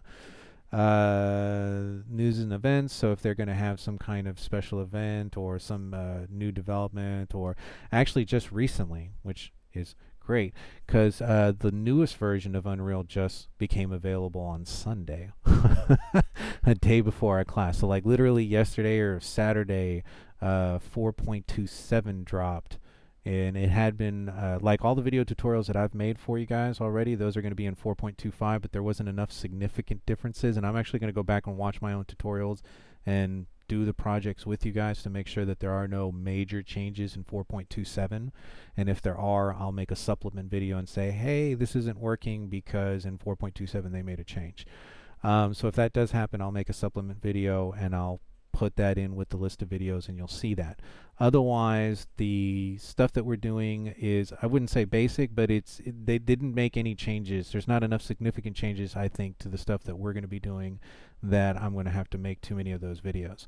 But anyways, so from there, you do have a sign-in that's up here. So you can set up and sign up for an account. Let me just move this over for me so I can sign in. And Do we need to have an account? I would think so, because you're going to, and I'm going to Yes. show you something. Yes, you are going to need an account. Okay. And the reason for that is because we are going to have, let's see, so I'm going to go to my account. There's Unreal Engine. So what you're going to want to do from this page is you're going to want to click your download. So once you've set up an account, then you're going to hit download. That's going to start downloading what's called the Epic Game Launcher. It's not Epic Games or the editor, but it's the launcher. And what that's going to end up looking like is this little icon right here. And what that does is it creates like a little hub between you and Epic Games, right, through your own account. So if we double click on this, we will be opening the launcher. And the launcher, let me see, project files not associated. No thanks for right now. So this is the launcher. So from that page, this is what we've downloaded. And from here, you're going to have home, which is going to take you back to, I believe it's Epic Games, where you can get to, let me see if I can click on that. Oh, this is home. Oh no, there's home. I thought it did look different. So this is again sort of like what we saw. So this is like a mini version of what we saw on their webpage, right? Again, what we would be looking for is the Unreal Engine. And once you click there, you're going to see a couple of tabs that are going across the top. You do have the ability to do self-learning if you want. They also do have a marketplace. So there are a lot of people that develop materials, motions for your characters, and there's a lot of stuff that you can actually go through here and purchase. Now what we're going to be doing, there is a free version, right? So you would click on free, and there's a lot of different materials that you can start downloading. So if you want a tank inside your game, there's a tank. Now we may not be able to move it. Maybe it's just a static mesh. Some of these things will come in with blueprints already made for them, so you can roll them around and do some fun stuff. You'll see different types of material. So if we go through here, there's actually a filter that's going to be over here on the side, and we could click on that filter, and let's say we're looking for props. We're looking for materials for our game.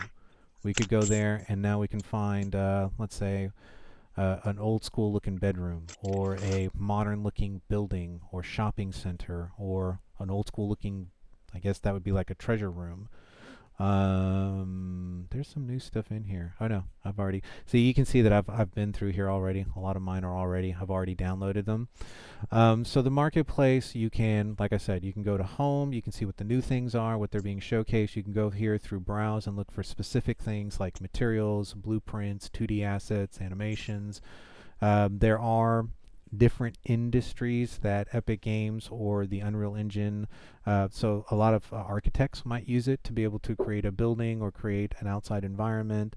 There's a lot of people that use it almost sort of like a 3D Max, sort of to like create automotive. Like in automotive, it's a lot about commercials, film and broadcast television. Epic Games is actually used by The Mandalorian was using Unreal Engine to create objects inside their videos. So, like an explosion in the background or an animated character. What were those things? That thing that guy rode. Those monster-looking, like they look like piranhas, like with legs. I didn't All right. watch The Mandalorian, so I don't know. Okay, but they are using it for movie. If a lot of you guys will just mute yourselves, just check and make sure that you're muted because I'm getting a lot of background noise from somebody.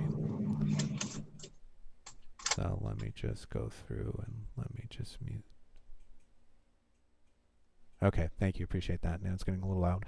All right, so anyways, so industry specific. So if you wanted to look for things specifically associated with film broadcast or live events, you do that, and then it's going to only show you things that would be associated with that. So you could create a background for your TV set or for your broadcast. So you can make yourself look like you're sitting behind this desk. We'll go back to, let's say, industry. Well, we'll just go back to frame. And then, so here we'll download a bunch of free elements. They do have sales on certain things, and so sometimes you'll get things for a good price. There was actually a really cool one where your character, when they got hit, when they had a collision happen to them, it would make it look like they dissolved, which is actually really cool. So it looked like they, from head to toe, just went psh, like dematrixed. And it was something that you could apply as a material blueprint to your character. So when you created the right condition, they would actually look like they disappeared, dematerialized. It's pretty cool. So what we need to do is we need to actually go to library. So library would be the next tab. Now, the library is going to show you a list of the different versions of the engine that you have on your computer. So you can have multiple versions of the software available on your computer. So on the computer that you're looking at here, the version that I have is 4.25. So this is I think 2 versions out of date. On my other computer, here I'll go. Well, I'm not going to open it up, but I would have, on the other computer, I have 4.26 and I have 4.27. So you can't have mutual versions of the software existing on your computer at the same time. It does take up hard drive space, so it's about 10 to 15 gigs of space per version. So just calculate that into how much space you have. From there, you're going to see a list of the projects that you've created, right? So on this particular computer, I have 1, 2, 3 projects that are being saved here. And then I have this thing that's called the Vault. Now, the Vault is all the stuff that I've downloaded from the marketplace, right? So when I purchase something or when I get something for free, it ends up in my Vault. And from here, because think about it, some of these assets, I mean, if I downloaded everything, I mean, I would need something like 5 terabytes to hold everything that I have in my Vault. But what the Vault does is it allows you to add a certain package to a project that you're working on, and then it only downloads it to your computer. So basically the Vault is online at Epic Games, and then when you need something from one of your projects, what you'll do is you'll come here, you'll see where it says add to project, you'll click on that, you'll tell it what project you want to add it to, and then from there you'll be able to add that. Now we'll get more into that later, but I wanted you to understand what the library is. These are the different versions. If you need to add another version, you can click there. So you can see now if I wanted to, I can install 4.26, or if I can click there, I can actually go back and install anything, I think up to, what is that? That's the last one. 4.0. So I could actually go back to 4.0. Now, the reason why they give you this is because sometimes you might be working with a material or a pack or an animation that only works in a certain version of the software, and so you need to open up that version to be able to access that. I will tell you that most of the packs right now, if it was me, I would download 4.25 or 4.26, because most of the packs that have been created are going to be available for 4.25 or 4.26, because anybody who's made a pack now has to update their pack to make it available and make sure that it works in 4.27. So those, because 4.27 just came out on Sunday or Saturday, probably are not ready yet. So if it was me, 4.25, 4.26, That may change. It would be nice to know what they've actually got in the classroom. I think I'm going to talk to Chris, maybe send him an email and see if I can figure out what version of the software they have in the classrooms, and then ask that other question: when will the classrooms be ready? If there is actually when the construction will be done. But anyway, so you can download multiple versions, and you can actually launch one or the other version. And the reason why you might do that is because of your packs or whatever project you're working on. From there, I do believe there's going to be an Unreal Engine 5. I know that they're making a big hoo-ha about it and talking about it way before its release date. They've been pushing the date back. I think it's going to be next year sometime, February, March is what they're saying. I think at that point I'll probably have to make all new videos, because that's going to be a major change. Every time you have these 4.25, 4.26, 4.27, what they're trying to do is they're trying to stay current with whatever new changes are happening in the industry. And I think 4.27, if you actually go and you watch the video for it, for what the differences are, or what new things they added to 4.27, most of it is for camera stuff, for the film things.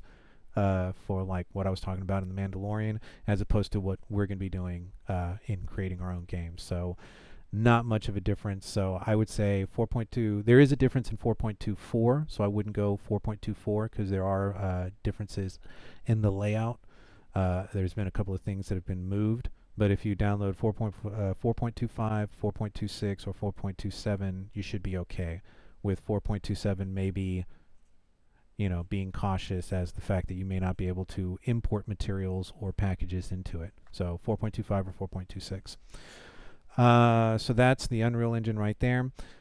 From there, once we have this, and once we've installed, so you would hit the install, it would run through the install. Once it's been installed, you can launch it here from the Epic Games Launcher, or if you've created an icon for yourself on the desktop, it will be there on the desktop, right? So this is what we would double click to open up Unreal Engine. So this version of it on this computer I think is 4.25. So let me switch over to another computer that has 4.27 so we can see what the current version looks like. All right, so I'm going to double click and open up Unreal. Cool, we've gotten to the halfway mark of the class and we're already opening up Unreal. Fantastic. All right, so when we open up Unreal, this is going to be our greeting page. This is basically going to give us a list of all of our recent projects. When you open up for this for the first time, obviously you won't have a recent project. I ran a test on this because it was 4.27, so I needed to open it up and see if it looked the same or if anything major had changed, and not much. So I feel pretty confident. So you can select a project from here once you've created one, but on your first go round, what you're probably going to want to do is hit Games. Now what this is going to do, all these are templates that come in with things that you will need based on what you're doing, right? So if you were going to be using Unreal Engine to create a 3D monster in the background and try to merge that in and make it look like your dude's fighting a giant monster, then you probably want the film package. If you're going to be doing a commercial for an automotive industry, then you'd probably want this one. We're making games, right? So we're going to click on Games, and then it's going to ask us, are you sure? Yes, we're going to click Next, and then we're going to see a bunch of templates. So the first template is a blank template, which I would say don't use. We're going to be creating a first-person shooter, and we're going to be going in this direction, although you can see that there is a two-stick shooter, there is a puzzle game, there are rolling games, there are top-down games, there are side-scrollers, there's your side-scroller, and actually there's a way to, when I can show you a way to be able to go back and forth between these two. So you can have a game that starts off as a first-person shooter, and then maybe one of the levels is a side-scroller. Fun stuff. But we're going to start off with first person. So we're going to click on first person, and we're going to go ahead and click Next. And then from there, we're going to get an options menu. That options menu is going to be blueprints. So if we click on blueprints, this is going to be the primary thing that's going to be writing code for us inside of Unreal Engine. If we were going to be, let's say, communicating with outside sources, or for whatever reason there was something that you needed out of C++, you can add the C++ to blueprints. So there's a way to combine and merge those together. Blueprints to a certain extent are limited to what's happening inside of Unreal Engine, and if you needed to go to exterior stuff like a controller or something like that, you'd probably go C++. We're going to be using our keyboard and mouse as our controller. We're not going to get too fancy on the controller because we're going to be focusing in on our game and the design and creation of our game, not necessarily controllers. So we're going to leave this as Blueprint. From there, the other option that you have is max quality. So we're going to leave this at max quality. This is going to be how your project looks. If you wanted to, you could have it in a scalable 3D, 2D version, but we're going to keep it at max quality so that way we can see everything the way it's meant to be seen. We are not going to be doing ray tracing, so we're going to leave that off, and by default that is left off. So there's nothing that you need to do to that one. From there, desktop or console games. So there is a distinction between your desktop, a game that's going to be played on a desktop, and a game that's going to be made for mobile devices. So you actually have to start a project that way. And I've been at enough meetings where this is actually one of the big problems that they have. They developed the game for the desktop because it's easier to do it, and then they need to make another version of the game for a mobile device, which is going to have obviously different things. For example, if you're playing a game that's on a desktop, you have keyboard and mouse, and you can put a controller, you can put a joystick up to that thing. But if you're playing off of a mobile device, then you're going to have on the screen, you're going to need to have what look like two joysticks, right? So one that maybe the joystick on the left for the mouse, for your thumb on the left is moving you left, right, up, down, and then maybe on the other side you have a couple of buttons that you can push, like kick, pop. So basically what like an old school NES controller would have looked like, but it's actually on your screens because where are you going to connect the controller? You have to be able to play the game from the mobile device. So you will need to make different versions of that game if you're going to have a multi-cross platform. So you do have to make a decision here on this project. So we're going to leave it on desktop for now because we're not going to be developing for mobile in this game or in this class. And then the last option that we have here is for the starter content. Now, if you were working for somebody else, or if you were working with a developer and you were somebody there, they would probably not have this. But since we need materials, we need static meshes, we need things to be able to put into the game, like staircases and things like that, we're going to make sure that the starter content is available for us. So the two options that you have are no starter content or with starter content, so I would just leave that alone by default, leave it on there. Now the two options that you have at the bottom is where is your project going to be saved? Excuse me. And then what are you going to name your project? So by default, this is going to your C drive. It's going to go to your documents window, and it's going to be going to C drive, documents, Unreal Engine, projects, right? Now, depending on your computer, you may want to put this on an exterior hard drive. Maybe you look at your computer and you realize that your computer doesn't have a lot of hard drive space left. So you maybe want to put it on a different drive. An external hard drive, as long as it's going USB 3 into your computer, should be okay. I would not use a USB stick. I would not use anything else other than a external hard drive with USB 3 to be able to work on a project in real time and have elements of that project somewhere not inside the computer that you're in. Sir, this is okay? It's a terabyte.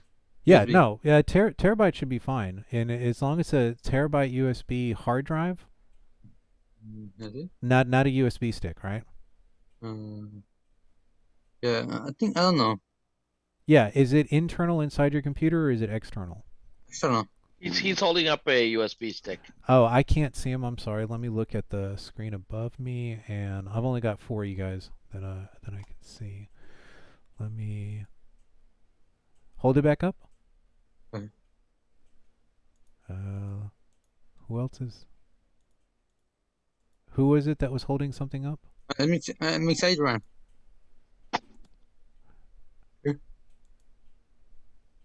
Besides I- Duran, I can see Ivan, I can see Gustavo, and I can see Brian, but everybody. you Oh, might okay. have to. You might have to press the No, left there or he right is. arrow. There he is. Okay, that looks like a USB stick. It's a terabyte one. Yeah. Okay, so that's still a USB stick. The problem with USB sticks is the transfer rate. The transfer rate, it's low on them. Now, you can have what's called a high density USB stick or a SD card. So depending on how much you paid for your USB stick. I mean, for example, you go to Micro Center, you buy an SD card that, let's say, is 32 gigs, right? You pay like $10 for it at the front counter, right? Because that's usually where they have those things. But if you go to the back, there's actually a case that's locked, and you have what are called high density sticks. And those high density sticks are meant for photography, are meant for being able to transfer information off the disk really fast. And a proper external hard drive would do that for you, or you would need to be high density stick. Personally, I would be on a external hard drive, because there you're going to have the full speed of USB 3, and it's going to be coming off of an SD card, an SSD hard drive, because that's usually what you would buy now. I don't know. Then What? I don't know then, because I'm going to keep things simple, minimal, like not too much data. Okay. Do you know how much hard drive space you have on the computer that's in front of you? Let's see. Settings. Memory. Storage. I still have like 159 gigabytes free.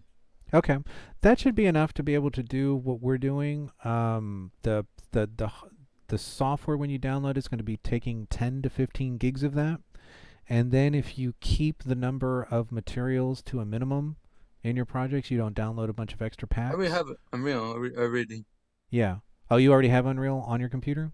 Like before the class, like I was starting a project. Oh, fantastic. So then this is what you have left over. Mm. So you have about 130 to 150 gigs left for projects. No, because I still I have other emulators that use the most of the memory, and then also a game. Let me see. I can delete the game. Let me see. It's called Dreadnought, Crossroad, and Paraxa. Yeah, that is a lot of memory. You should be the 159 should be perfectly fine. Yeah, if you've got So- that much space, you should be fine. I can just delete the game. It's one of those games I'm not playing. Ah, that's also it- something. Yeah, you could definitely optimize your computer to Yeah. if there's stuff on there that you're not using, absolutely, get rid of it. Just to note also, Micro Center does offer 3.2 USB 3.2 Yeah. USB sticks. Just I don't know if that'll make a difference. I they're- would, they're- and here's the funny thing is that really what an SSD drive is a overglorified USB stick. Mhm. So the thing is the power and the way the access is on an external hard drive versus what it would be on a USB stick. Like there's more lanes. There's like if you compare it to a highway, a proper external USB hard drive is running at the full speed that it can be, and it has all the lanes available to it. Whereas if you're on a USB stick, you've narrowed it down to a 4-bridge or a 4-lane bridge, and everybody's trying to get on and off that 4-lane bridge. Do you see what I'm saying? You're going to get into a traffic jam. So if you make that kind of a comparison, an external hard drive at full speed will be better than an external USB stick.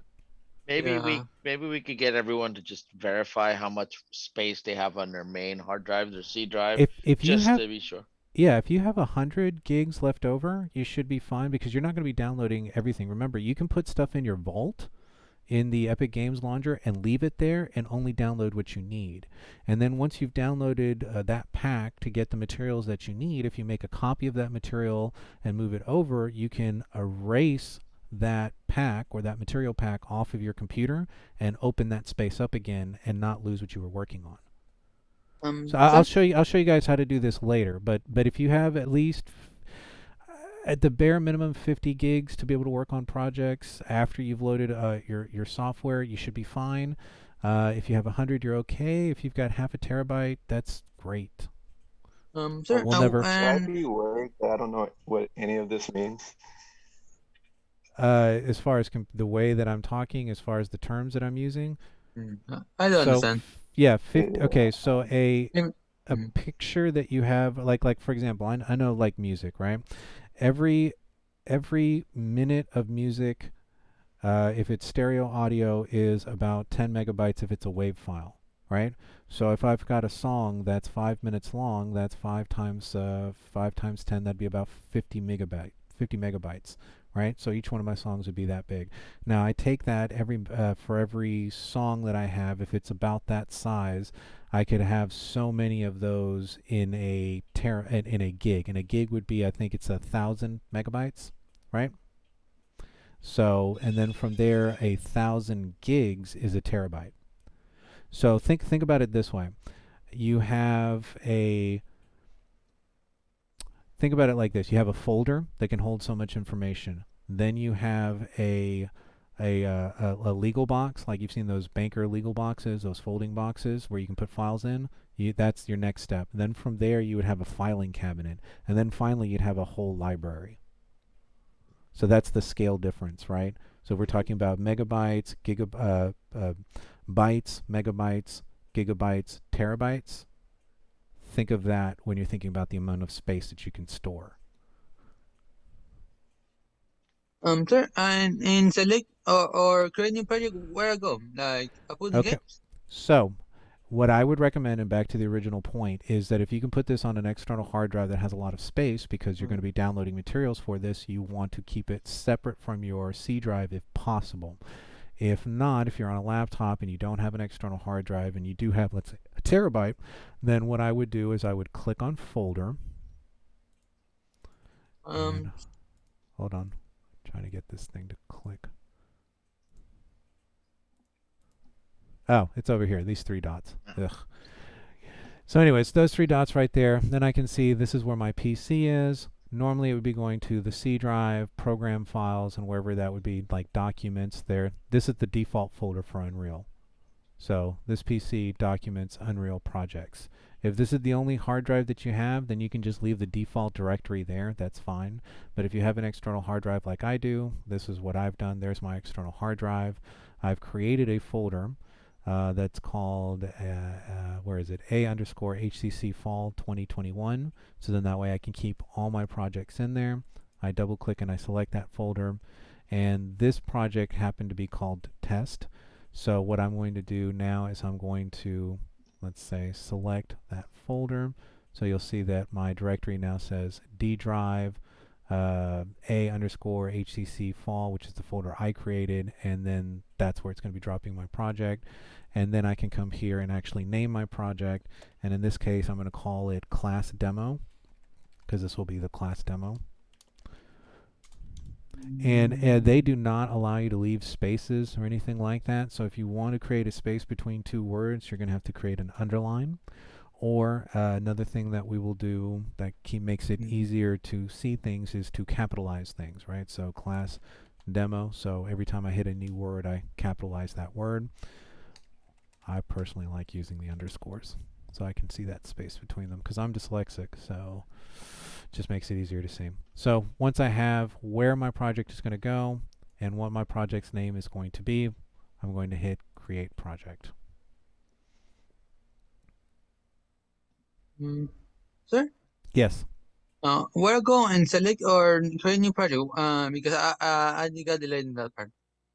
Okay, so all of this, like I said, is going to be recorded. It is being recorded, so you'll be able to watch the video back later. Right now I can't do anything because I'm actually opening up a project at the moment.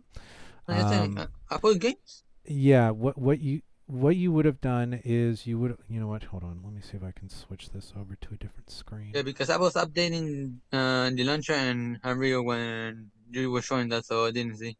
Okay, so right here, what I did, this is the icon that has Epic. Yeah. So once you've downloaded and installed the software, you would open up Unreal Engine. Yeah, it's fine. The current is in Unreal project browser. Currently. So where are you exactly? Unreal project browser.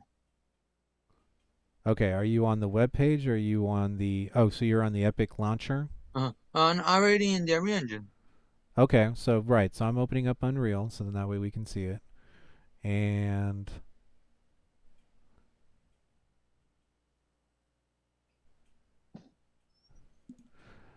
So yeah, I'm currently in that one, huh? Right. So if you're on this screen right here, what you want to do is go to games. Games. Next. First person. First person. Next. Blueprints you leave alone. Maximum quality you leave alone. Ray tracing you leave off. Desktop is what we're looking for. And make sure that the starter content is there. From there, you decide where you're going to put it. So you pick a folder for it. So you select the 3 little dots down here. That opens up the choosing your tree or directory for your computer. And then from there, you decide on what folder or in which hard drive you want to store it. This computer happens to have 1, 2, 3, 4, 5 hard drives on it. Yeah, in project settings, just leave everything alone, right? Yeah, for the most part, we're just going to leave these alone. I explained what they were, so then that way you understood what the choices were. I already know. My bad. But yeah. So then this is where you're going. This is what you would name it. And once you've got where it's going and what it's going to be called, you hit create project. Project demo, class demo. Yeah, class demo, project demo, something that makes sense for what we're doing. Okay? Okay. Awesome. Class demo. So let's go back to here. So this is, I'm back on the other computer, and this is what you should see when you open it up, right? So this is what we call our graphic user interface, or our GUI. The GUI is actually split up into several windows. So you'll see that this is a window here. We have a second window in the middle. So that window that's getting bigger in the middle. Then we have another window that's over here on this side. So really you have 1, 2, 3 windows, and then there's a fourth one that's down here at the bottom. So the first window up here in the top left-hand corner is called Place Actors. And what Place Actors is going to be are, this is where you're going to be able to find stuff that's being generated by Unreal for you, right? So this is basically an area like, let's say that I wanted a light. I can drag and put a light on my floor, and then once it's on my floor I can move it around and you can see that the light is affecting things. Let's say I wanted to go and grab let me go into a geometry and let me go grab a staircase. So now you can see that I've added a staircase, so if my character needed to be able to walk up on that plane, I'd be able to walk up on that plane. Okay, so we'll explain what these are in just a minute, but I wanted you to understand that Place Actors is going to be where you're going to be grabbing stuff from. You do have basics, which are what are called static meshes. From there you have anything that's going to be dealing with lights. So you have your skylight, your direct light, which is your outside lights, and then you have different point lights, which we'll be covering in Chapter 4 to explain more or less lighting and how to use lighting efficiently. As far as cinematics, there's something new. That wasn't there before. That's normally up here. We would see that up here. But anyways, here what we'll be using, so this would be for cinematics. So a cinematic is a point in a video game where it looks like you're watching a movie, you're not actually playing something, and that's mostly where I guess the game does a lot of its narrative building in explaining what the characters are doing or the cutscenes in between different levels. So a lot of us are used to what a cinematic is. From there, the next thing that you have would be visual effects. So here we can add atmospheric fog.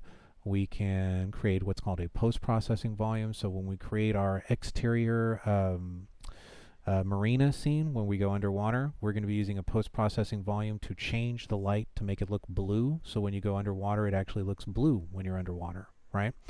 So there's a lot of fun stuff there. Let's see. Then we have geometries. So geometries are going to be like building blocks. You'll notice that this guy, when I click on it, it just gives me an outline of the object. Whereas when I click on this one, you see sort of like a grid. And there are different things that I can do to a geometry, and I'll explain that in a minute. Volumes, and then everything that you have access to would be underneath all class. So if it didn't end up becoming one of these, subdivided into one of these options, you would actually be able to see it underneath all classes. So there's going to be a list of all the different things that you can add to your game. Fun stuff. That's a long list. All right, so that's the Place Actors.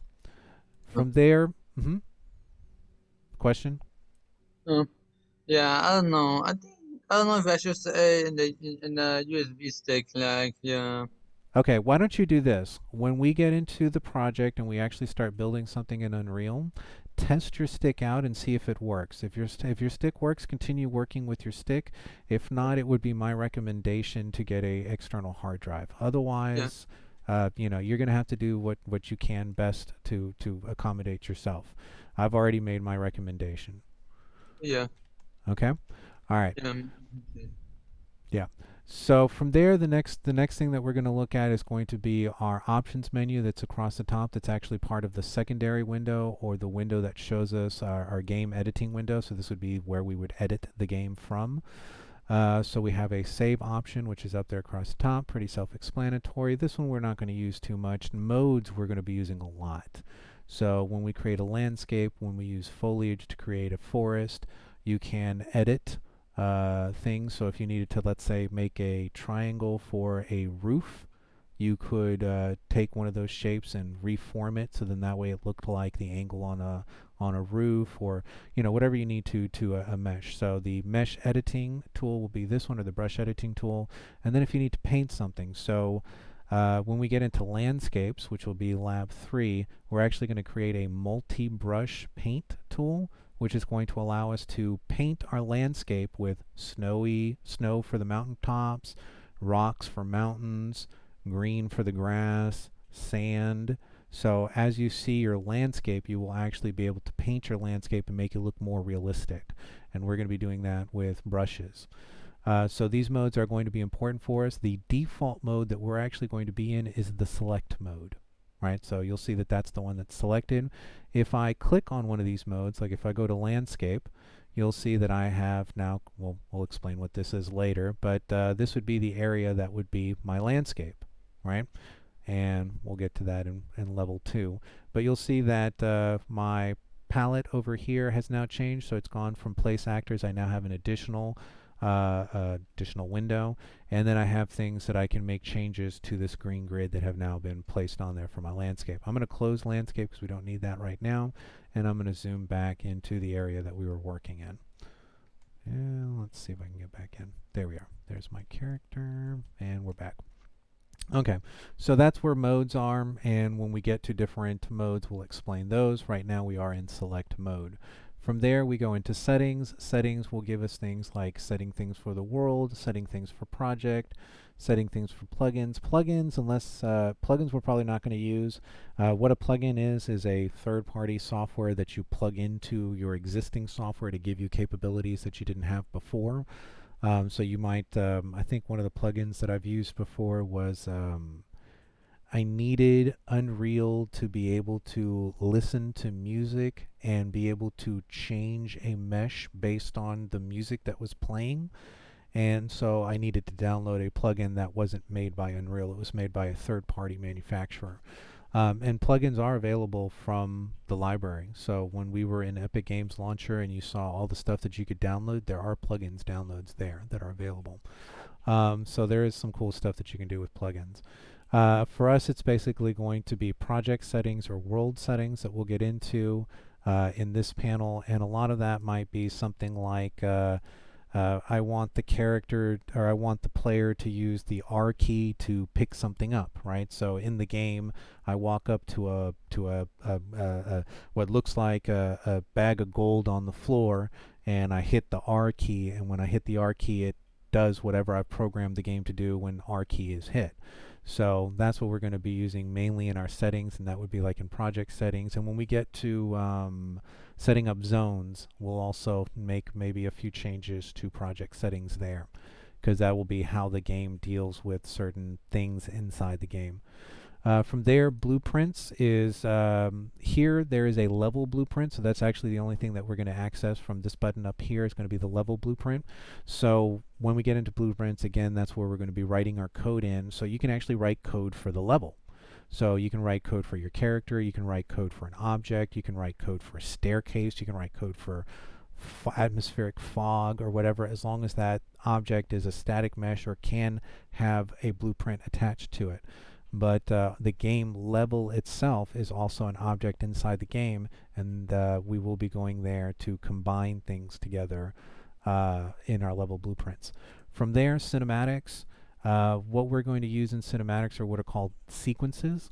So when you play a game, maybe you'll see like a platform that goes up, and then it stays up there for 3 or 4 seconds, and then the platform moves back down, and then you can jump on it, and then it'll take you and your character up, and then it adds a couple of seconds before you have to jump off of it before you can get to the next platform, right?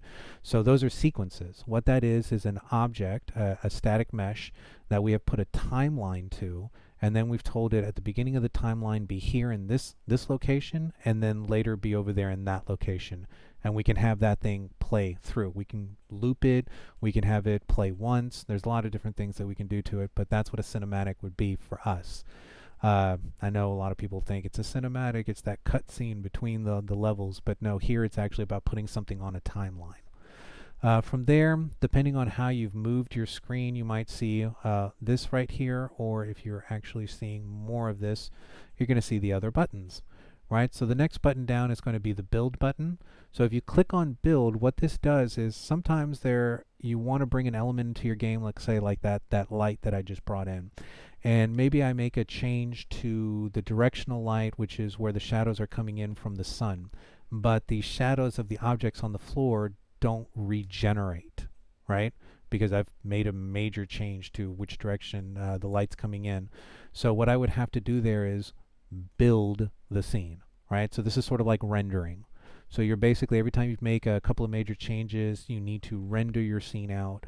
So then that way you can actually see the changes visually in the game that you're working on. Otherwise, the computer would be constantly doing that instead of being fluid. Now, you'll see that the build menu also does have a little hash mark. Anytime you see that little arrow down, that means that there's an option menu that's there. And sometimes you don't want to build the whole level, right? Because maybe there's things that you've done to navigation, or maybe there's things that you've done to your characters that you don't want to build, because building on your computer might take 15-20 minutes for your level. And then you find out that you did something that you didn't like and you have to build it again. Now, what you can do is the build can be broken down into certain things. So like maybe you've made changes to your lighting, right? So you can come in here and make changes to that and build just your lighting so that you can see where your shadows are going to make sure that something looks right, right? As opposed to building also all your geometries and building all your navigation and building basically the whole level, right? So these would be like shorter builds that let you do exactly what you want to see, and not the full build, which would be clicking on this button right here. From there, we have a play button. So if I push play, I actually start playing the game. So I've left editor mode and I am now in game mode, and I can play the level that I just created, right? If I hit escape on my keyboard, I jump out of play mode and I am back in editor mode, right? So now I'm looking at the level outside the level, not playing it. And then from there you have the launch mode, which we'll get to later. The next thing you'll see is the other window that's on the right hand side, which is called the World Outliner. Now the World Outliner is every element that you have inside the game, right? So this box right here on the screen, if I click on it, you'll see that it takes me to where it is in the editor, right, in the World Outliner. If I want to click on something in here, you'll see that it then selects that in the game, right? So this is a list of every element that you have inside this game. So if I click on one of these sorts of things right there, we can see that this is a post-processing volume. If we click on that one, we can see that this is a light mask volume. If I click on this thing, I can see that it gives me what type it is, and it tells me what the name of that object is. So this happens to be a wall. Somebody called it big wall. And then from there it happens to be a static mesh. Now the other thing you'll also notice is that there is a little eyeball that's right there. That eyeball makes that object visible or not to us, right? So maybe maybe I'm working on a level in the game and I have a wall that's there that's making it very difficult to work. I can actually go to that wall and make it invisible to me. So then that way I can come in and do my little detail work or whatever it is that I'm doing in that space. And then once I need to see the wall again for the game, I can just drop the wall back in, right? So that's one way of working with your World Outliner and being able to see all your different elements. Now the other thing you'll also notice is that this is set up into folders, We will actually have a class on how to set up our folders and how to properly name our folders. You will end up, depending on what your computer can handle, a very big level with hundreds of things in the World Outliner. And it makes it so much easier on you if everything is already labeled, it's been put into the right folder, and you have the correct name on what you need, so then that way you can find it. There is also up here at the top a way to be able to search your folder. So if I knew that I had named something wall, then I could just type the word wall in there, and I can see everything that is labeled as a wall or has the word wall in it. If I get rid of that and I type in the word light, I can see all the lights that I have available inside this game, right? So I see the folder called lighting, all the lighting that's in that folder, and there's the lighting that I just dropped in there, which is that pin light. That one right there. So if I needed to identify something, that would be an easy way to find it. So I'm going to delete the word light, so that way I can see everything else on my list. Now, from there we do have what's called the details panel, which is just underneath the World Outliner. Some people, I like to actually have mine to the side. So I have my World Outliner here, and then I have my details panel. And the reason why I do this is because I can see more information here, and I don't have to keep going up, down, up, down, up, down to see things. Now what the details panel does is when I select something, it shows me information. And I'm just going to put this back so we can see more of the other thing. We can see more information about that object. So for example, this was a staircase that I brought in. That staircase gives me things like where that staircase is, and location in space and time, the fact that it is a geometry, different ways that I can deal with surface things that have been applied to the surface. And you'll notice that that is different from, let's say, if I select a static mesh, right? This was one of the boxes that came in that were already in the level, and you'll notice that that has different things that I can do with it because it is treated as a different object inside the game. So that's what we would be doing with this with the details panel, is we would be looking at where's the divide for that? There it is. So we would be looking, oh no, it's right here. We would be looking at specific information for things that we have selected. I can select the sky dome, like I just clicked on the sky back there, and you'll see sky sphere material, what the base is, the blueprint for that, information about the sun, fall rates, the color of the clouds, all that stuff would be in that material. So that's how we're going to be able to make changes to elements inside the game once we drag them in, is through your details panel. So the last window that we'll look at is going to be the content browser. Now what the content browser is the folders that are your project, right? So if I look at this, this is a tree folder, we can see that I have a content folder, and then from there, inside that content folder, I have 1, 2, 3, 4, 5 folders that were already generated for me. You'll see that one of those folders is the starter content folder, which is what we asked it to bring in, or one of the options that we had when we brought in our project. Now the crazy thing about this is that each one of these folders actually exists on your computer. This is actually a representation of your computer files. So if I right click on this and I say, I believe it's show in Explorer, we can actually go to exactly where this folder is on my computer. So you can see that there's my content folder. There's the folder that I created. Remember I said A_HCC fall 220, that's the folder I created. There's my project called class demo. There is the folders that Unreal created for me when it created this project. There is the content folder. And inside the content folder, you can see the exact 1, 2, 3, 4, 5 folders there. 1, 2, 3, 4, 5. It looks like we maybe have an extra starter content, geometry, BP, first person, and there may be 2 hidden folders that we're not seeing here that are there. Now, if I wanted to, I could come here, right click, create a new folder. We'll call this something. I can't have special characters or any spaces. There, we'll just call it GGI. That's what my fingers hit.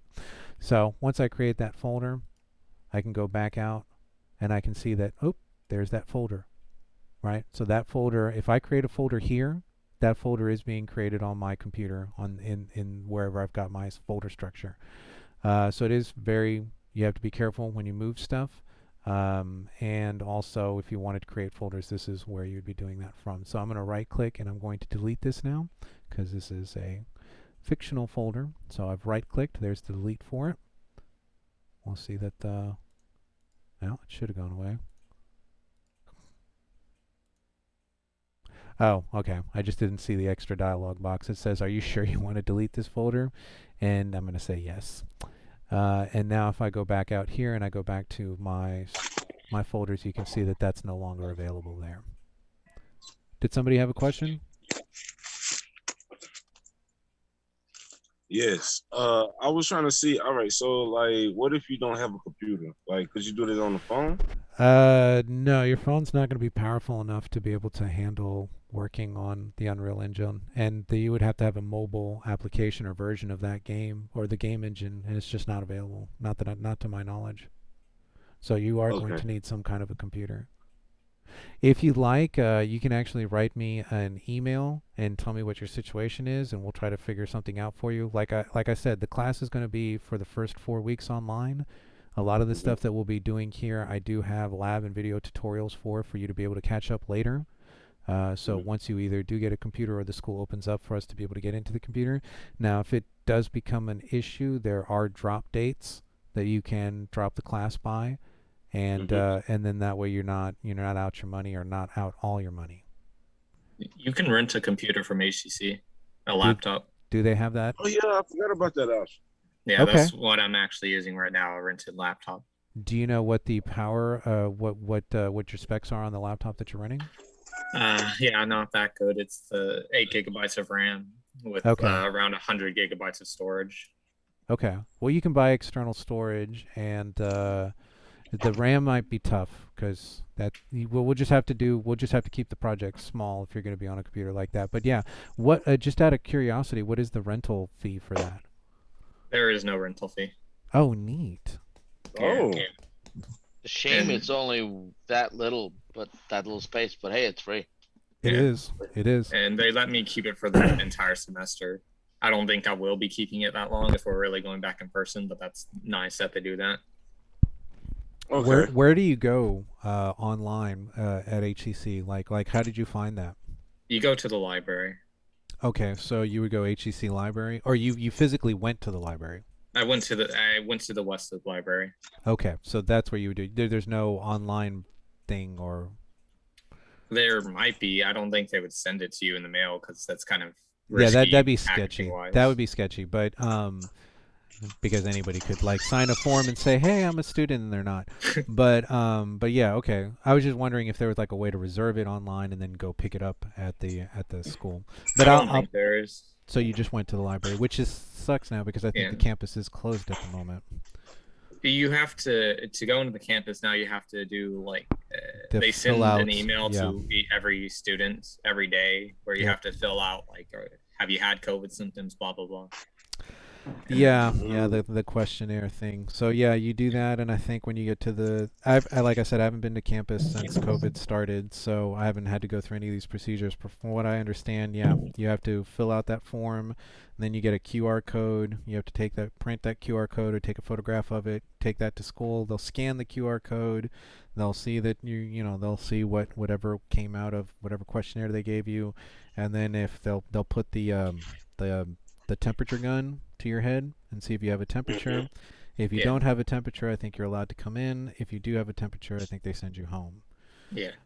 Which is Yeah. great because if I ever come down with a temperature, now you know how to do the online class because it would probably get switched immediately to an online class at that point. I think that's the right link. I put a link to maybe how to read up on how to do this. Oh, 'cause- fantastic. Yeah, that might be it. I didn't do it online. I don't know. Okay. Yeah. All No, I had to that's do was show my state ID to the library, and they gave me one. okay. Yeah, it's a Dell laptop. Yeah. Well, your state ID and your student number, Right. or Yeah, your they'd have to school tell ID. you. I just didn't have my school ID at the time. Right. Okay. Fantastic. No, that's great news. I knew that they were doing something. I remember the first semester this happened. They just didn't have any ideas, or they just couldn't put something together fast enough. And I guess when they figured out that this was going to be for a while, they probably have something like this now. So that's great. No, that's fantastic. Okay, I so put that I put the link in the chat for anyone who needs it. By the way. and I'm gonna copy that link and I'll take it and I'll put it inside of in Canvas for us, so we'll be able to see it there as well. Great. So I don't mean to tech support. Just it's in my nature. I did tech support for a lot of years. No, I do. Hey, it's a group effort here. I've been. I'm not. What do they say? The best leaders don't bark out orders. They actually are part of the process, right?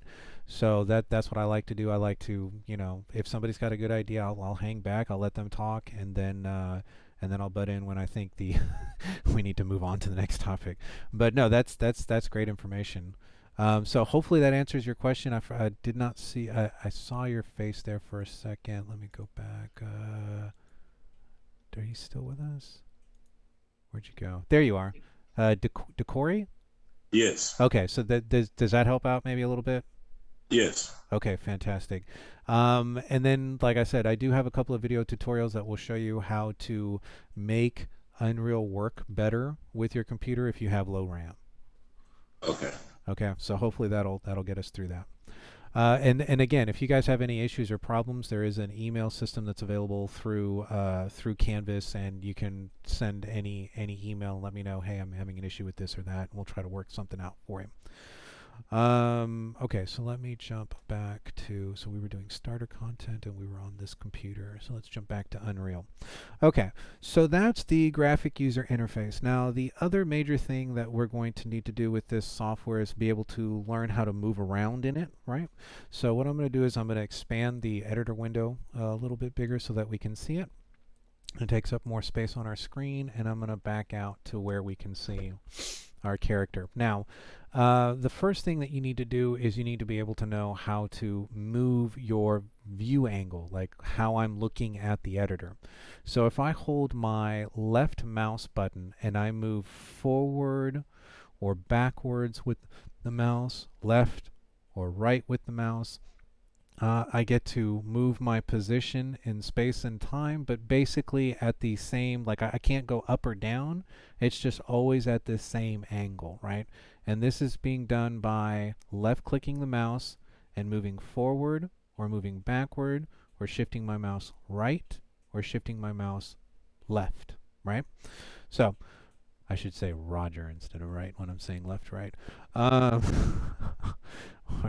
Now, the other type of movement that you can do is with your right mouse click. So if I single click my right mouse, I can now pivot up and I can pivot down. I can pivot to the left. So basically I have a 360-degree pivot that I'm able to create, right? So now I can look down at an object or I can look up at an object. I can still get my left or right movement there, but I'm no longer moving forward or backwards, right? Now, if you hold your right mouse click down and you use your WASD keys to move forward, backwards, left, or right, you can now move three-dimensionally around in the software. So what I'm doing right now is I'm right-clicking my mouse, I am moving my mouse in the right direction, and I am holding down the A key as I do this. Or I'm going left and I'm holding down my D key. Most of us that have played a three-player or a first-person game have gotten used to some kind of three-dimensional control. So for us in the editor mode, it is either going to be left click, which moves you forward or backwards and rotates you, right click, which allows you to be able to rotate in a 360-degree pivot, or holding the 360-degree pivot on the right click and then using your WASD to create zooming in, zooming out, going closer to an object, moving away from it, and really being able to nail exactly where you want this. And this is why I want you guys to have the software now, so that even if you're not working on, because Project One is just opening up the project, downloading it, and then getting used to the controls, right? And I think the very last thing we do in Project One is set up the area that we need for our first level. So this lets us move around so that we can see what we're doing. Now, the other thing that you'll notice that's on this particular panel is that you'll see that we have if we hover over it, it says camera speed. So that camera speed is actually how fast I'm moving around. So if I reduce my camera speed to 1, you'll see that my camera now cannot move as fast, right? I'm working very slowly. So this is good if you need to get very close to something, right? You can see detail, I can get very close to it, whereas if I was very fast, I'd probably be overshooting this, right? Like I could just, one very quick movement moves me too far to where I can never get close enough to that object to where I can see the detail that I want, right? So right now we're at a speed of 5. Now the reason why you might want to go faster, 8, is because maybe you're working in a landscape. You're working, this is village 1, and your character needs to get to village 2, which is way down here, and you're working on pieces in village 1, and then you need to zoom over here to get to village 2, and then you got to zoom back over here to get back to village 1 because you got a big game area. So if that's the case, faster camera speed. 4 is the default. That's usually good for working with your character, working with objects at about this size. And then if you needed to detail something, or if you need to get very, very close to something, you could first of all get close to it and then slow down your camera, so then that way you can really zoom in on it. Just like that. Okay, so that would be how, and I'm going to switch this back over to form. So then we can get a generic speed going there. All right, so left mouse click with WASD, and then your camera speeds. Any questions about that? Pretty basic, right? Okay, so from there, the next thing that we need to do is, first we need to be able to move around so we can see what we're doing. And the next thing we need to do is actually grab objects and manipulate them on the screen. So when I, let's say, go up to this object, I'm going to select it by left clicking on it. So I can select the wall by left clicking, select that wall by left clicking, select the floor by left clicking, and it's going to be wherever your crosshairs are. So you see these little crosshairs that are moving around. They're over there, they're over here, they're there, left click, right? So left click selects. From there, once we select an object, you'll see that we get this tri-tipped tool, right? So we have a blue that's going up, we have a red that's going this way, and we have a green that's going this way. Now with the object selected, I'm going to go into the details panel, and in the details panel we should be able to see the first option, which is the transform controls. And you'll see that you have a red X, a green Y, and a blue Z. And that will correspond with what you're looking at here. So if I select that object, you can see where its coordinates are on the grid. Now from there, if I want to make changes, let's say I want to lift this object up. If I select the pole or the arrow, I can then left click and drag that object up, right? So if I'm grabbing that one, I can move it back down. I can push it below the floor level. I can push it above the floor level. I can have it suspended in midair.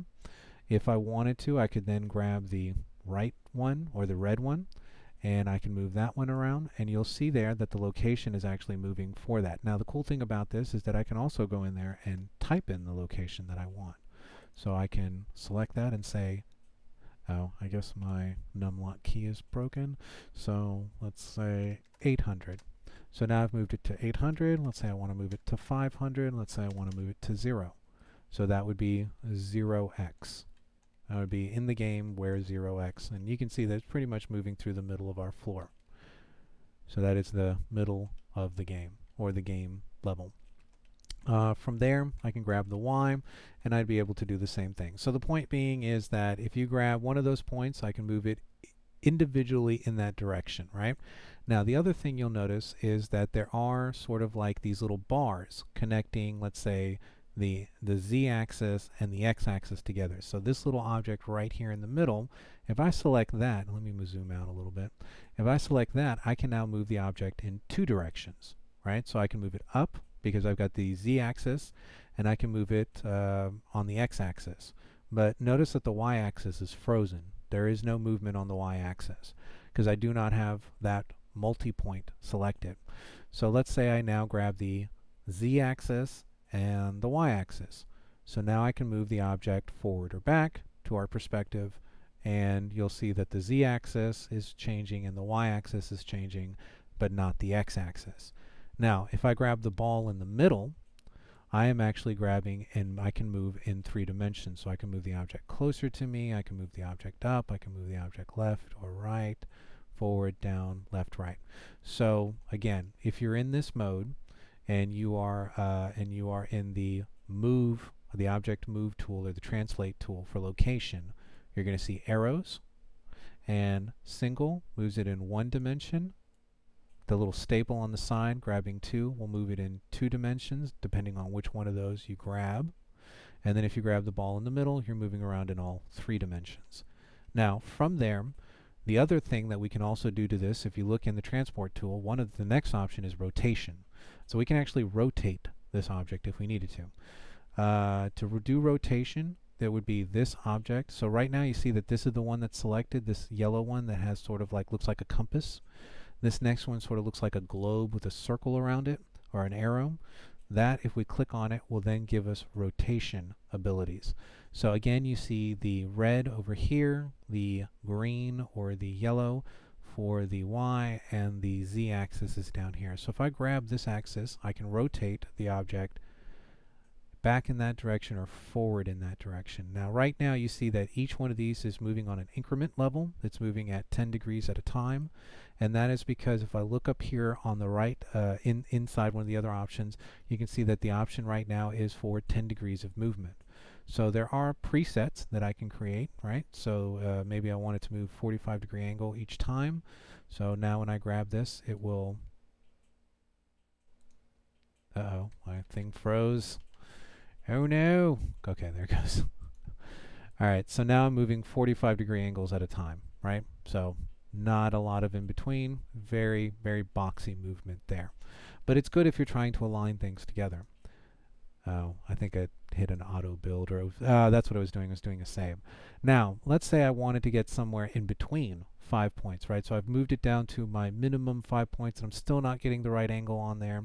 What I can actually do is I can take the align to grid off. And by taking that off, you now see that I'm hitting decimal points. And this movement is very fluid now, right? So if I want to put the grid back on, this will now move to whatever degrees I've told it to move, 10 degrees at a time, 5 degrees at a time. If I grab one of these other arches, I will be moving the box in that direction. And if I grab it this way, I would be moving it in this direction. So you can totally move an object around 3-dimensionally in space and rotate it 3-dimensionally in space. And the same thing applies here, I believe, if you... Nope, you only get to move 1 direction at a time. I don't think there is a combined movement direction thing like there was with location, where you could do 1 axis, 2 axes, or 3 axes at a time. I think here it's one or the other. Now, the same thing's true. You can come in here and you can actually type in your rotation. So remember, this is based off of 0 to 360. So if I type in 0, 0, 0, I'd actually get this box back to its original alignment, right? And then I could start my alignment over again.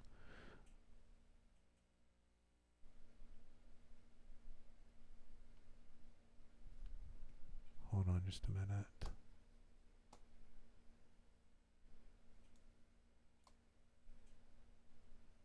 Yeah, I am recording all of it.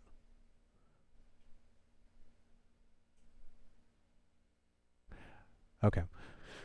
Just checking the chat, make sure there wasn't anything that I was missing out over there. Okay, so Yeah, a couple of students are still downloading the program, so they're gonna have to do a rewatch, I'm assuming. Are they not okay? So normally when I get my stuff working, there will be a broadcast that will be on a YouTube channel that I will let you guys know where it is. So you can watch that instead of actually being on the Zoom call, but then obviously you can't participate because you're not in on the chat or on the video with us. Yeah, there's that, and then all of the stuff that I'm covering right now is available on YouTube videos that are prefabbed specifically to show you exactly what I'm doing. So I'll get to those in a moment. Yeah. Okay. Ooh, so we're getting some weird 1, 2, check. I think that was somebody else's feed. Anyway, so we... Professor, real quick. Yes, sir. When you move the object, can you also, if you say you gotta move an object backwards, do you have to put in the negative sign to be able to move it backwards, or? So what you would do there, the shortcut to move back and forth between these tools would be the space bar. So you can Mhm. see that I'm actually moving through each one of those three tools, and you can see it actually cycling up here across the top, right? So if you rotate something and then you need to move it backwards, you just switch back to that and then move it to the location that you need it. But let's say like you was typing, like say you just want to type it in, like in a specific area, like. Yeah, you select the object, then you would go into its details panel, you would find transport, and you could actually type in exactly where you want it to be. Okay. And yeah, you would type minus. Okay. Yeah, That's- if you needed to be that's all I'm behind. asking. Oh, That's all. sorry. Yeah, no. Okay, so when we're dealing with grid points, this has to deal with grid points because the whole game is based on grid points. You have an X, Y, Z axis. So depending, imagine like, you guys remember geometry? Yeah.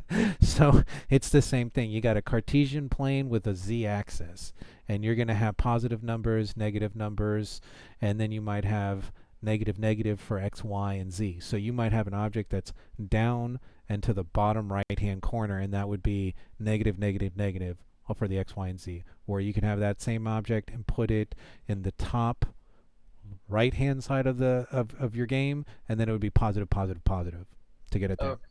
But Alright. you could also just drag the object to where you need it to be. And then, like, let's say I'm looking at this, and instead of doing that, I'm just going to move it back this way. We can see that we've already gone into the negative numbers right there because I'm on the bottom right-hand side of the grid. So I go this way, and you'll see that now I have negative, negative numbers. And then once I'm there, I can assign I can say negative 24 and negative 2400 instead of negative 2430. So then I have it on a where I want it on the grid. But I placed it there by dragging it there first, getting it close to where I wanted, and then putting the numbers. Then I can come in and realign the numbers the way I want. Okay, that's all I was asking. Yeah, definitely. Good question. There's always good questions. All right, so we're going to move this guy back in. And okay, so the last thing that we're going to see with this is, let me put this back to rotation. Let's put this back on 0. And so now it's with the grid in the box. Okay. Now the other thing too is the last thing this would be the scale. So this would be the scale option. And when you're in the scale option, you'll see that instead of it being points, it's like a little square, right? So if I grab that, I can now drag the object and actually elongate the object. Then I'll switch it to grab it and push it back up so I can see the whole object. So now I've taken a square and turned it into a pillar. Right? So now I can be like, this could be an entrance, like if I made another one of these, it could be an entrance to a temple, it could be whatever we needed it to be in the game if it was a square object, right? From there, the other thing I can do is also, let's say, switch back to that and maybe make a small something like this. So again, with the scale, you see that you would have sort of like what you did with the transport, where you have 2 vertices that you can grab at the same time. So I can actually elongate that, and now I have a roof. So we just took that square and using the scalar tool switched it to be different objects, right, to change the shape of it. Now the problem with this is that this thing has what's called a material on top of it. So if we look down here at the details panel, you'll see that there is a material object that's been put on there. Now if that material object is a solid color, fantastic. You can stretch this thing out all day and you'll never see any problems with it. The problem is that if you stretch one side and not the other, you're actually going to pixelate. So what I'm going to do now is I'm going to go to my content folder. I'm going to go to starter content. I'm going to go grab, I'm going to go to materials, the materials folder, and I'm going to see that I have a whole bunch of different skins that I can put on this material. So what I'm going to do right now is I'm going to grab a brick skin and place it on there. Now you'll notice that when I brought that in, that looks huge in comparison to my character. We don't know tiles this big. I mean, if I pushed play and walked over to this thing, I'm an ant. This is great if you're doing a Honey, I Shrunk Their Kids video game, right? But not so great for us if we want to make this look realistic, right? So this is where we come into what would be lecture or video 3, I think, in the in Lab 1, where we start talking about the differences between a static mesh and what's called a geometry. So the static meshes are the objects. Everything in the game by default when you open up the first level is going to be a static mesh. And what a static mesh basically means, it's a low poly object that's been put into the game. So there's different things that you can do with a static mesh, like you can add blueprints to a static mesh, you can turn a static mesh into a character. I've turned chairs into enemy characters, like a desk chair, because I brought in the static mesh, I put a blueprint, like a chasing blueprint on there, and now the chair chases you around inside the game as long as you're inside its zone that it had to move around in. So very different from what you can do to a geometry. So when we look over here in the place actors, you'll see that you have basics. So in those basics, you'll see there's a cube. So if I wanted to bring out a cube, just sort of like what we have out on the floor already, that's where those came from. Inside a static cube, if we look at its details panel and scroll down, we can see that we see the object static mesh. If I brought this out as a cube, but I really needed it to be something else, maybe I want it to be a cylinder. So now you see that that static mesh, instead of it being a square box, is now a cylinder. And you can go through this list and find, let's see, like cone. Kind of cool. You can make your own little sand castle now. You can put up a barrier with cones. You can create a spike pit now that your character could fall down into. The other thing that we'll see is obviously the material mesh. So we saw how that came in and it looked ridiculous when it was this big, right? Again, if it's going to be a solid thing, like let's say we're looking for like a steel finish for this, right? Like this, like a metal finish. I'd grab the metal finish from my materials folder, drag that on there, and now this has a metal finish on the outside of it. So that's how you'd be able to add things to that. Now, again, if I stretch this, this would probably be okay because it's you might see some pixelation in there because there is some things going on in this material. Obviously not as obvious as it would be if it was brick. So let's go ahead and look at a geometry so we can see the differences between these two objects. So what I'm going to do now is, instead of being in basics in my place actors, I'm going to go down to geometry, and I'm just going to grab a standard box, and I'm going to bring that box into the floor. Now, I did have a material selected, that's why I came in with a skin, so let me do this again. I'm going to have no material selected, so I've just clicked down here so that no material is selected, and I'm going to bring my geometry back in. What we should see is this checkered box. What that checker box is doing is it's showing us the pixels that can then be that you can then put materials on. So for example, when I look at this object right here, the first thing in its details panel is the transform, so we can't obviously move it, rotate it, and all that. Now what I would avoid with this is the scale, and here's the reason why. Let me switch this over to scale and look at those pixels that are there. Watch what happens when I pull. Those pixels got stretched, right? You see how they're now rectangular as opposed to being square in shape? Let me go over to this side. This is what they should look like. They should be perfect little squares, right? But in scale, it's stretched. So a geometry, if you put a material on there, it will stretch the material just the same way that it would on a static mesh. The difference is that with a geometry, I can actually go through, and the next option would be brush settings. So with brush settings, what I can do is I can say, I want this to be twice as long. So I'm going to type in 400. And now you're going to see that instead of stretching those squares, it just added more.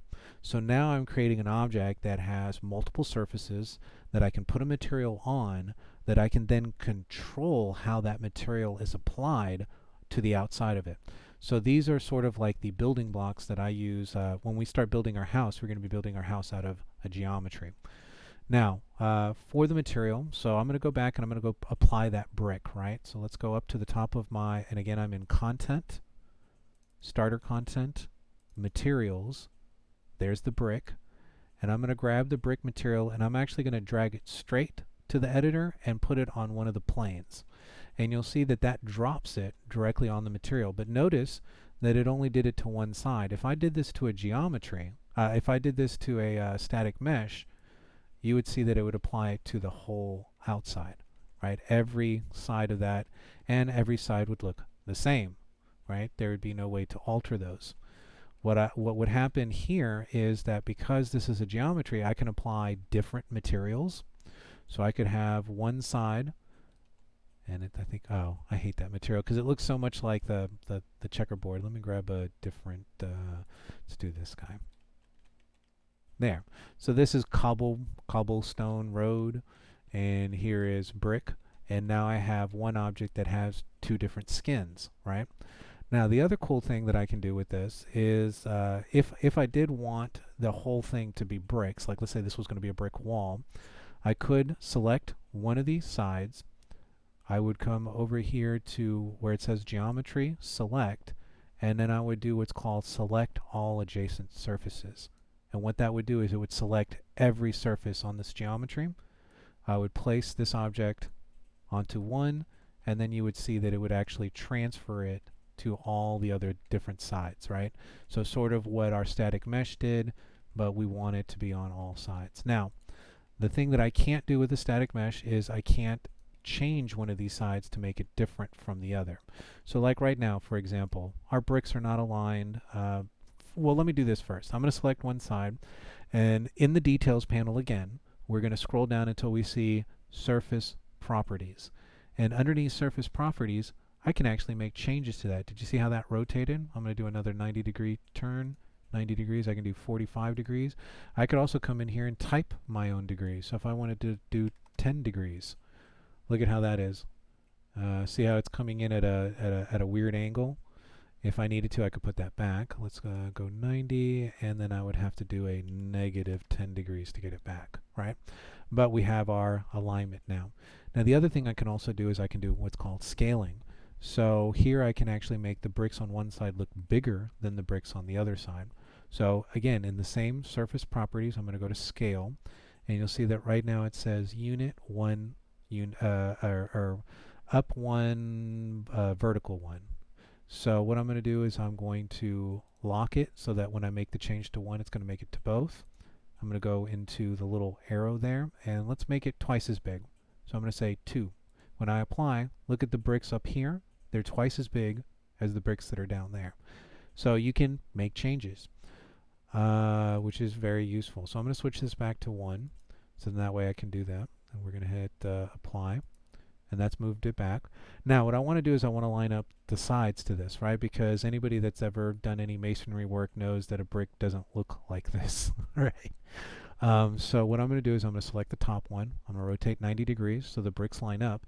Now in this case, they actually did like the grout lines lined up, but if for whatever reason they hadn't, I can actually use these options up here. So I can actually scooch this guy over until I get those to line up, right? Or I can scooch them the other way. And you'll see now they're not lining up. Now they're lining up. So now it looks like a proper brick. And if I missed my mark, like maybe I went too far, you can always flip the direction and make it go back that way, or I can flip the direction and make it go back in the other direction so that you can make those line up. So now I can go to the other side. I can see whether these guys are lining up. That does appear to be lining up. Those guys seem to be lining up. Those guys seem to be lining up. Here they don't line up. So it's probably these two sides right here. Here they would probably need to be in a different direction. So I'm going to align those, and I'm going to rotate them 90 degrees, so then that way they appear to be lining up. And I'm going to do the same thing for the one over here. So I'm going to go 90 degrees on that one. And now it looks like all my bricks are lining up, right?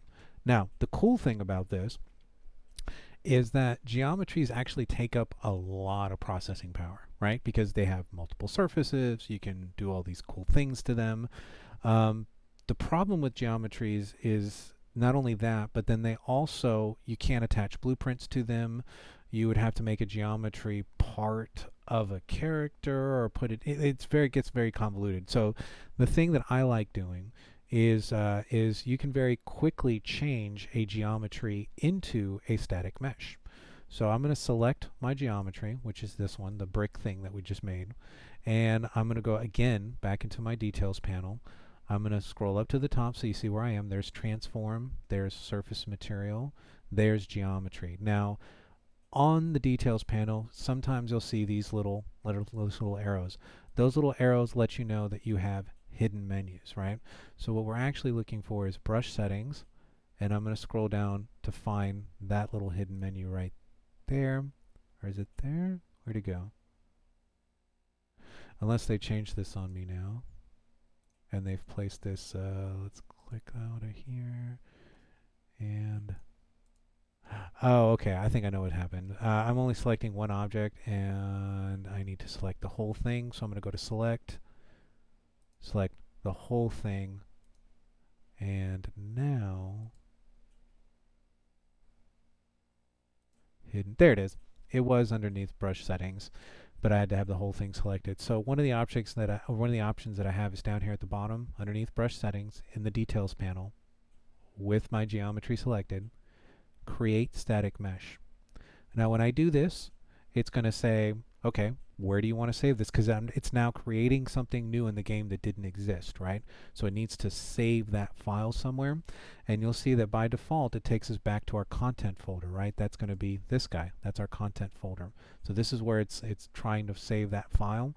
So let me go ahead and select that. Go back up and in the details panel, select all adjacent surfaces. Scroll back down to brush settings. Open up the hidden menu. Go to create static mesh. From here we can actually create a folder. So if we needed to, we should be able to create a new folder. So I should be able to right click on content, on the word content. You'll see that I get an option that says create a new folder. And there what I'm going to do is I'm actually going to call this a_my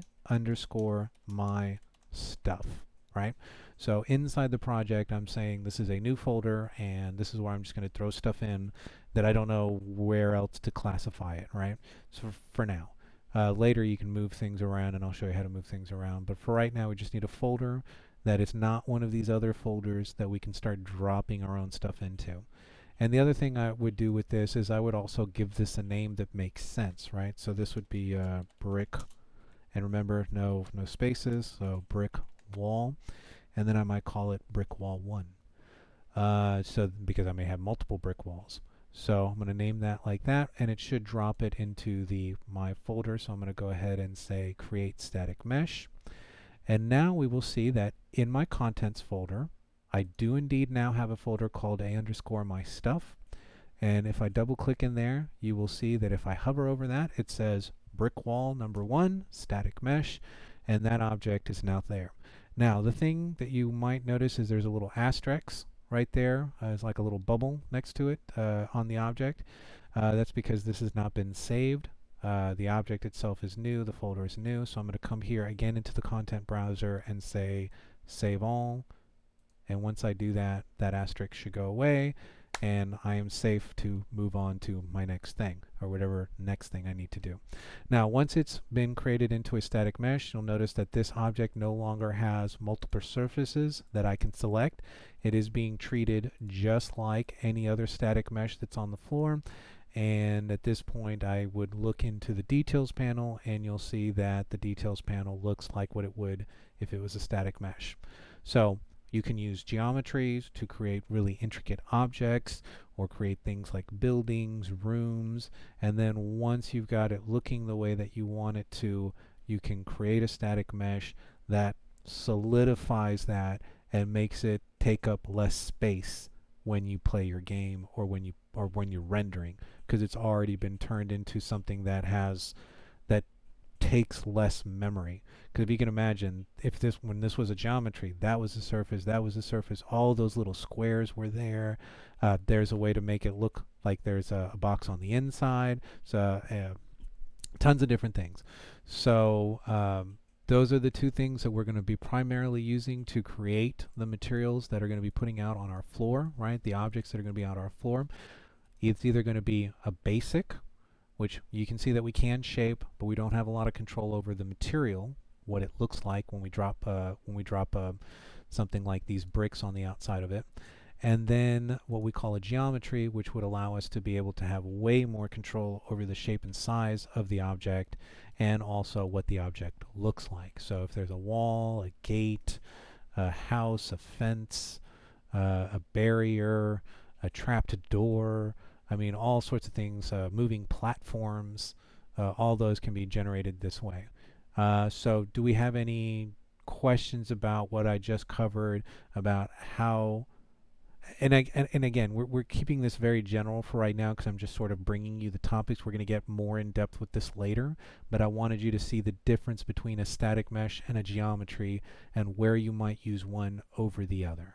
Does that make sense, or does anybody have any questions on that? I have a question. Absolutely.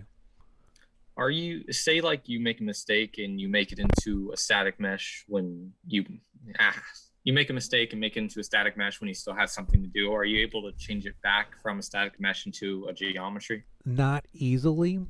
And what I would do at that point is just generate another static mesh. I mean, generate another geometry, make it look the way you need it to, and then make just the start changes. over, basically. Yes, start over and make the changes to that. The cool thing is you've already got a static mesh, so if you ever need that object that you created earlier, you can save it. I mean, technically you could delete the object if you wanted to. I could go here to this and right click and say delete object. Now it will say, whoa, hey, this is on the floor. Are you sure you want to get rid of this? And if I say force delete, it'll remove it from the content folder, and it will also remove it from the game. But then you're going to have to do a rebuild because aspects of that will still be there. Have you guys ever seen like when you move, like something happens in the game and all of a sudden there's like an invisible force field like over an object, and it's a like a glitch in the game, right? Yes. So that can happen when something like this happens because you haven't rebuilt the navigation around the object, because the navigation takes into consideration where objects are on the floor, and if there was a wall there and then you remove the wall because you delete the static mesh and the navigation hasn't been updated or rebuilt, the character won't see that the wall's not there. The navigation will still be reflecting the fact that that hole for the wall is there. Okay. Right? We'll see that later when we get into navigation, but for right now, yes, you can. It would be very difficult to go back the other way. There is a way you can do it, but it's easier better just to start over. Way easier to just create another box, get it to the shape that you need to, apply the skins the way you want, and then make the change to that. All right. Good question though. All right, we are getting close and approaching the 3 o'clock hour, so we are getting close to the end of our class. What I'd like to do is, for the people that came in late, I also need to take roll too. So we're going to do that real quick. I'm going to take roll. I'm going to show you and unlock a couple of things in Canvas, so then that way you guys can see the videos that I've been working on here. And let's go back to Canvas. Let's go back to our class. Let's go back to home. Let me switch it to the right screen. Okay, so for those that came in late, this is up here because obviously this was an online class and this is like an emergency thing, so that's up there for right now. Leave that up until the next class. So for those that didn't make it today, will understand that this is an online class instead of being in real time or in face-to-face. Normally this module won't be there. This will usually be the top module. The top module will usually, this one right here will be the what I expect from you for the next class. So if we click there, this is a greeting. Hi, this is what we're going to be doing in the class. These are going to be the topics that we covered, right? So today we did cover the syllabus. We did go ahead and get into Unreal. I'll probably save the lecture for Wednesday. And then what I would expect you to have before next class, right? So hopefully you're able to download the Unreal Engine and place that or put it on your computer. That you would secure a way for you to be able to participate in class. So I see that some of you guys are on your phones, and I've had students that do that where they'll set up their phone so that they can be on the Zoom call, and then they use their computer to be able to work and do stuff and follow along in class. Now the only problem is later when we want to do a screen share, if you want to show me what your level looks like, we won't be able to do it in class or on the Zoom call because you would have to have that computer on the Zoom call too, right? But for now, try to secure a computer. We just became aware of I just became aware of the fact that HCC does loan out computers, I suppose, rent computers or whatever they want to call it. It would be at the library. The link is available in the chat for right now. So let me see if I can pull that in, that window. So yeah, that looks weird. Uh, Whoa. yeah, this is a artifact from the fact that this is the same screen that the Zoom call is on, so we're getting this layered window thing. But anyways, there is the chat, and if you scroll up on the chat, you will see there it is. There's the link provided by Mr. Fernando. Thank you, sir. And I will be copying that link before I leave this Zoom call and making that available inside of Canvas. So let me put that back over there so we get back into normal view. And so that's where that is. We'll go back to home. In that same module will be the link to the next class. So at the end of this class, I'll go back in. I'll call this class 2. And I'll remove the link because this link will no longer be valid. And 30 minutes to 15 minutes before the class starts on Wednesday, you'll see the link there and you'll be able to click in. So I'm generally good about, I mean, it's noon. I get up like around 10, so I just wander into my studio and start turning things on. And so I'm probably always going to make that 15 to 30 minutes, no problem. From there, we have special links. And here's where the labs are. So this is what you guys can't see right now. There's a copy of the syllabus there as well. So I'm going to go ahead and make that available. So you're going to see that now. Maybe need to let it refresh or refresh your page inside of Canvas. And once you do, you'll see this. And there is link to Lab 1A. Downloading, launcher, and installing Unreal. For those that came in late, there's the video for that. Link to Lab 1B, saving projects and file management. So what I was talking about, the content folder and space and how to see where your folders are and how to save your project, all that is available from that link. What we were doing just a second ago, we were dealing with the X, Y, and Z tool where we were doing location, rotation, and scale. That is available here. You also have what we were talking about just now, which was the differences between geometry and static mesh. And that link is available there. The one that we didn't get to was creating our game area. And basically this is just me showing you how to make the game area bigger, because right now it's very small. It's like a small courtyard. And what I do is I make the game like 5,000 units by 5,000 units, and then we build the walls so characters can't fall off the platform. And we'll hit this on Wednesday. But you can go ahead and watch that video because it is available. So if I click on this link, I just want to show you that it takes you to this page. And then if I select and click that link, it'll take you to my YouTube page. And you can watch a lovely video. The way that I'm trying to say this is once you... And you can skip around, like I said. You can pause the video. You can get up in the middle of the video, go make a sandwich, answer an email, come back and finish watching the video. Although I probably wouldn't do that if I was learning. I'd try to watch the whole video before I got distracted, right? Because distracted learning is bad learning. So anyway, so that's where the links are. So again, I'm going to my home page on Canvas. There is what we're going to be doing for the next class, the link. The record of this class will be made available here because I am recording this on an OBS system. So I do have a video recording of the class that we did today. And I will be making that available here so that if you missed a certain part, or maybe you didn't understand how I got somewhere, and that we didn't have enough time to answer your question, you can always go back and see how we did it the first time. Otherwise, like I said, those videos will be down here in Lab 1, and you'll be able to watch those on your own at your own pace. So okay, let me go do before I let you guys go, let me go and find the attendance, and we'll take attendance real quick. While I'm opening this up, does anybody have any questions about what I just covered? So everybody feels good about it? I do have a question for you. Sure, absolutely. If I wanted to, let's say I knock out lab 1 and I wanted to continue doing the rest of the labs before we actually covered those labs, in class, could I do that? Okay, so here's what actually happens. I don't have separate YouTube pages for each one of my different labs, right? So all the labs are on the same page. So if you click on the page and you go back to the home page of yes, all my labs are there for the rest of the semester. Here's the thing, is you can move forward if you want, and you can have those labs done, but I haven't shown you how to turn in projects yet. And really, a lot of Lab 1 is just making sure your computer's ready, getting all that. Yes, the short answer is yes. The better answer is wait till we get there, or at least closer to when we get there, so then that way you have more things filled out so you understand.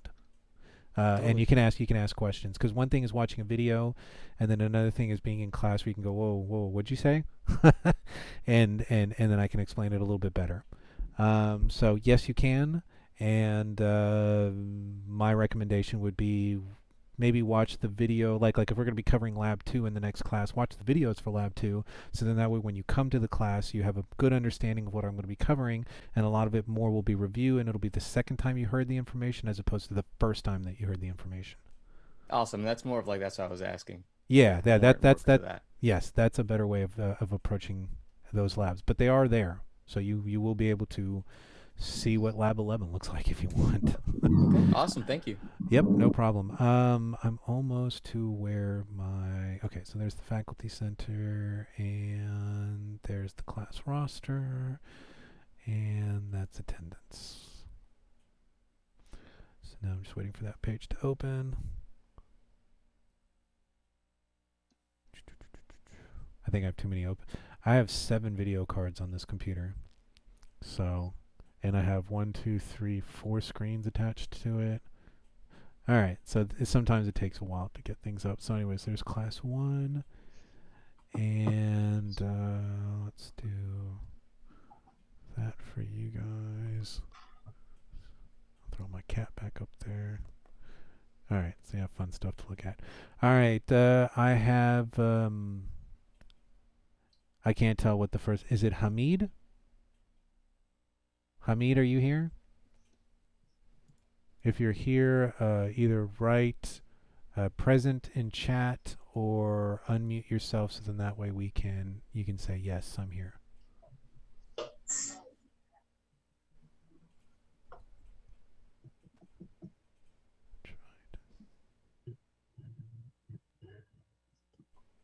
Hold on, I'm also looking to see if I can't find you on the list inside of the Zoom call. No, okay, so I do not have a Hamid. Okay, so he is wrong keyboard. There we go. Okay, so he was not here. Salvino? Salvino? Oh, Hamid? Okay, so this is Hamid saying I'm here? Oh, this is Mix Adrian. Who? Mix Adrian. Oh, he's just Yeah, He's just I'm calling the names right now. That I'm calling the names. I'm starting with the first name, which is Hamid. The next name that I have on my list is Salvino. Salvino, are you here? Last name Barron or Morales? Salvino? No takers? Okay. James? Are you here? I'm here. Okay, all right. Yay, we got our first. Yes, I'm here. Okay. All right, so we're going to leave you as you were here. Okay, and then Migasai? Duran, I know you're here. Okay. We've talked already. Angel, I know you're here because you said hello earlier. Brian Evans. I'm here. Thank you, sir. Douglas Ferguson. Here. Okay. Douglas, that's you. Okay. Is it Christian Frank? I'm here. Thank you, sir. Gustavo Fuentes. Yeah, I'm here. Thank you, sir. Well, Fernando, I know you're here because you left us that link. Michael Moore, are you here? You'd say hello or write in the chat. Let us know that you're here. I don't think so, though.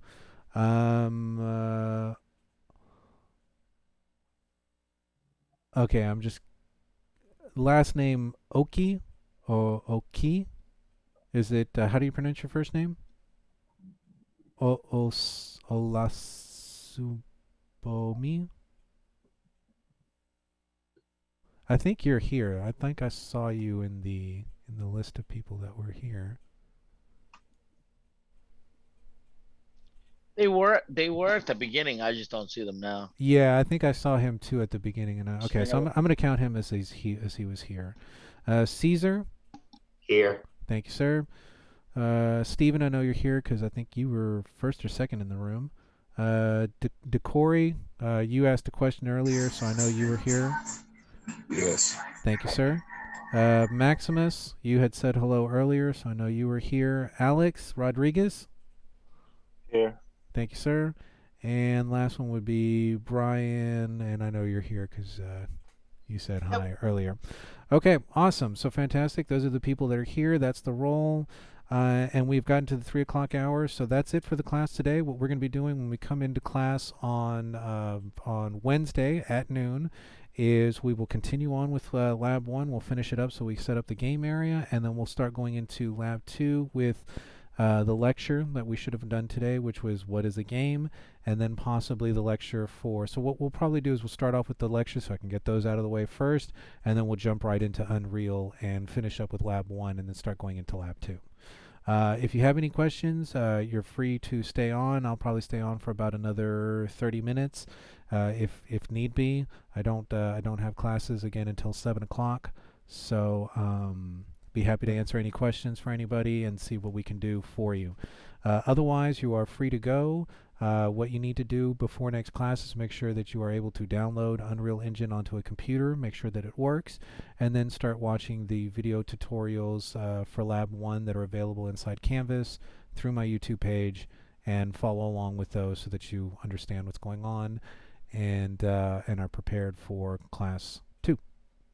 All right, so see you guys later, and if you have any questions, stick around and I'll be happy to answer them for you.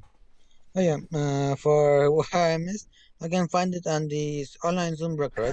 Yeah, so here, let me go back to that page so that you can actually see it, and I'll show you exactly where that's going to end up. Professor. Yes, sir. I was trying to see, do you still have available seats in your 7 o'clock class? Okay, so the 7 o'clock thing for me is actually for Guitar Center. I have a private class at Guitar Center because I also teach at Guitar Center, and that's what I meant by a class at 7 o'clock. Okay. So I'm an adjunct faculty member, so they only let me teach one class per semester, unfortunately.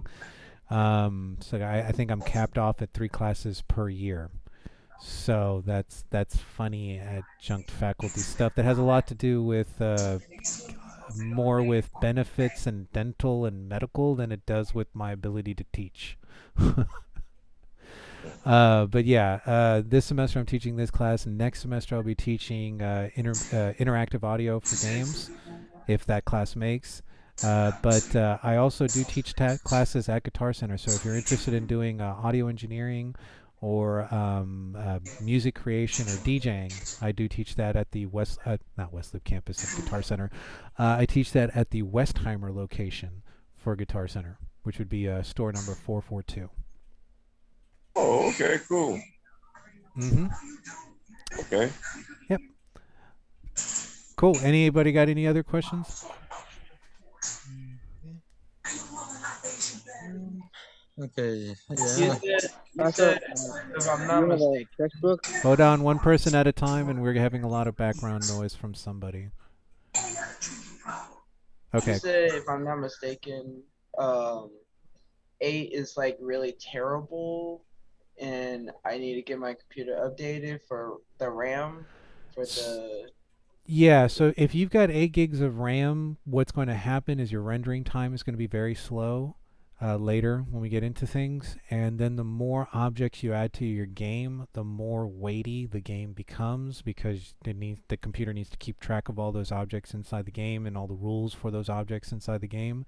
So at 8 gigs, your computer, just the operating system by itself, is using anywhere from half a gig to a gig to keep itself running. If you have YouTube open at the same time, you're probably using another half a gig to a gig to run YouTube. So you can see how you start running out of RAM real fast, especially if you start adding, you have multiple things open on your computer at the same time. So my recommendation would be 16 gigs minimum if you can do it. But if you're going to be using, let's say, one of those rented computers and you really don't have access to making any changes, then as we maybe next class or the following Monday, I'll make available that for your information video that I said I have that will show you how to reduce the amount of power that your computer needs to generate materials and things. So it should help bring it down. And then the other thing would be keep your world small. Don't bring in reuse the same material over as many times as you can, or reuse the same object over as many times as you can, so then that way you're not creating new objects for your game. I like to do big stuff, and especially since like for this class. So would you think it would be best if I get since it comes in pairs, like you said, if you can max out, if it's your computer and you have access to make changes to it, then I would say max it out. Because here's the thing: is I need to be respectful for the people that can't afford to do it because life, but I also want to let the people that can do it know that this will make their life easier. So if you have more RAM, it's like being able to hold. It's like having a bigger and bigger thing that your computer, like having a bigger truck that can haul more stuff, right? Oh, okay.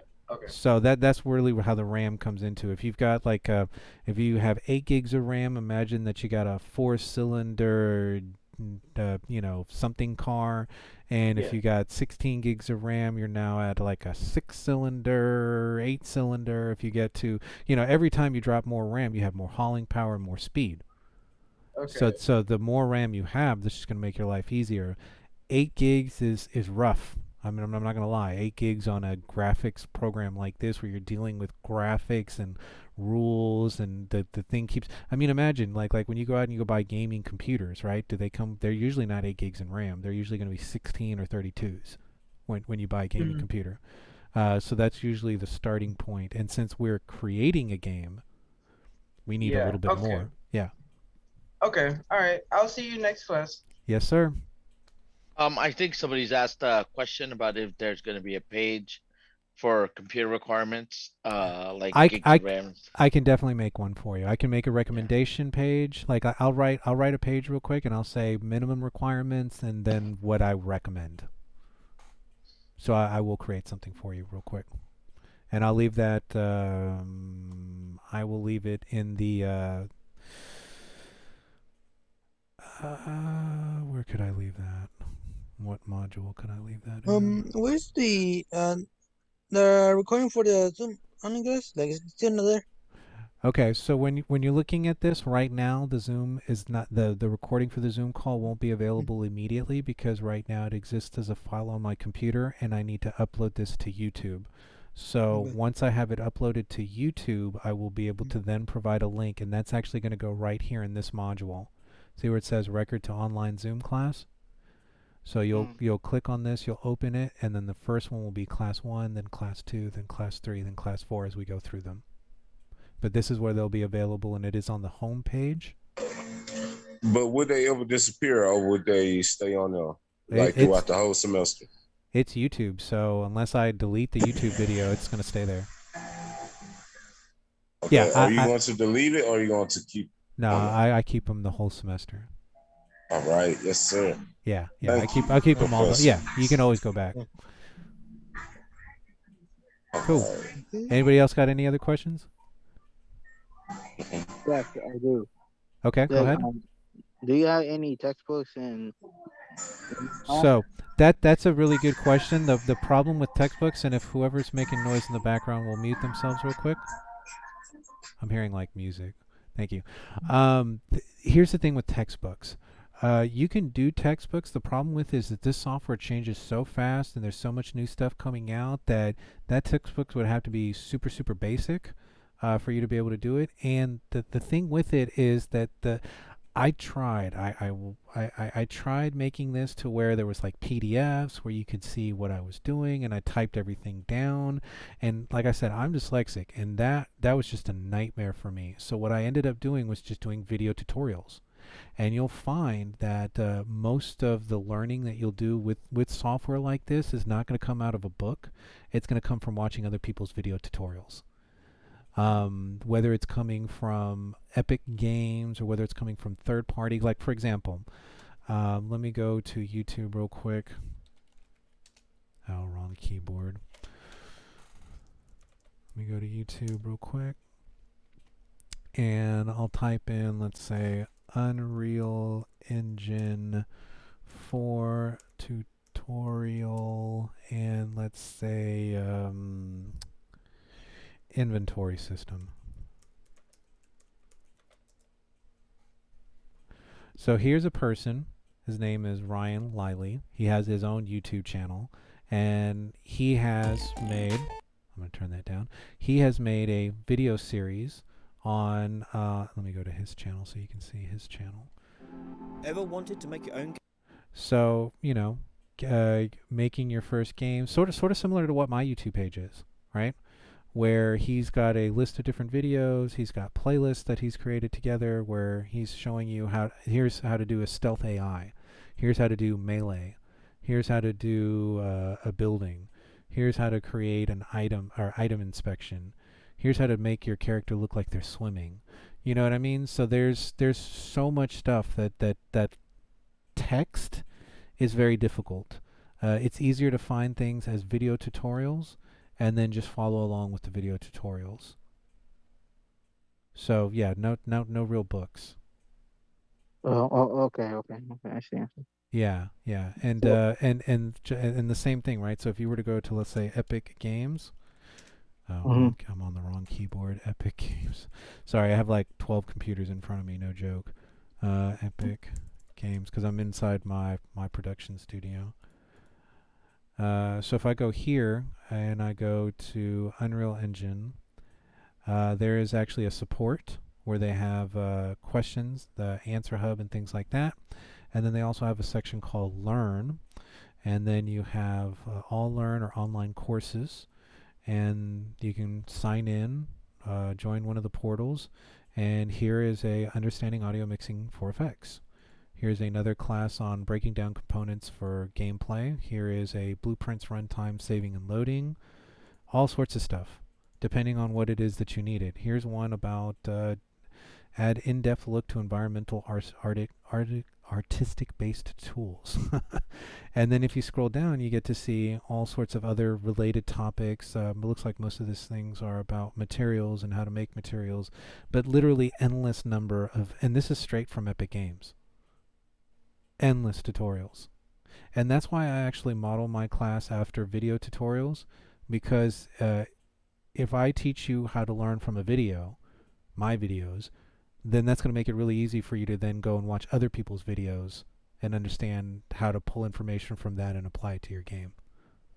So yeah, this is the easiest way to learn how to make video games.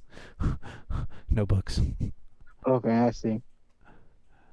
Good question though. Very good question. But yeah, but how can I contact you? Okay, so contact is done through HCC Canvas. So if you go back to your Canvas, you will see that you have an inbox that's right here. And through your inbox, you will have a compose option that's up here at the top. You can hit compose. If you're taking multiple courses, you would select the course. I happen to have called mine Game 1306 Fall 2021 in my Canvas. That's how I'm identifying this class. And then from there, if you know the person's name, you can type the person's name, or there is a roster that's provided for that class here, because everybody's on the same email system for school. So if you're trying to send me an email, you'd go to teacher. I should be the only teacher in the class. You'd write some kind of subject title, and then you'd write whatever, you know, your message is going to be, and then send.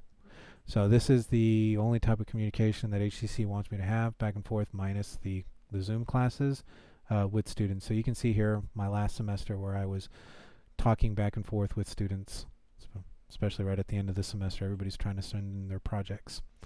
But yeah, this would be the formal communication system for us, and that's available through Dashboard, through the inbox, through Compose. Pick your course, find the person, add a subject line, and then write what you need to. Okay, I understand now. But on this first assignment, the intro to Unreal Engine, that's what you just talked about. It's just like it's like how we realize or create our own ideas. our own game, right? So what So, okay, so the labs are progressive, meaning that stuff that you learn in lab 1 you will apply to lab 2. Stuff that you learn in lab 2 will apply to lab 3. It's not like looking at a subject and trying to learn that one subject. It's everything's going to follow. There's like an order to it, right? So what you need to do now is go back and watch the videos. If you're able to download the software before next class, go ahead and do that. Get your computer so then that way you can start. Because what I want you to do before next class is download the software and start playing with it, right? Start moving objects around. Because really that's all Lab 1 is. Like when you look at the videos that I have there for Lab 1, let me close this down. Let me go back to the course. And so right here, see Lab 1? Downloading the launcher and installing Unreal Engine. Saving projects and file management. XYZ tool, location, rotation, and scale. The difference between a static mesh and a geometry. And the only thing that I'll actually be able to see that you did was this one, which is creating a game area, which we have not covered in class. So you can watch the video for that, and you can have this ready prior to class 2 starting, right? Wednesday's class starting, because you can literally just open this up, excuse me.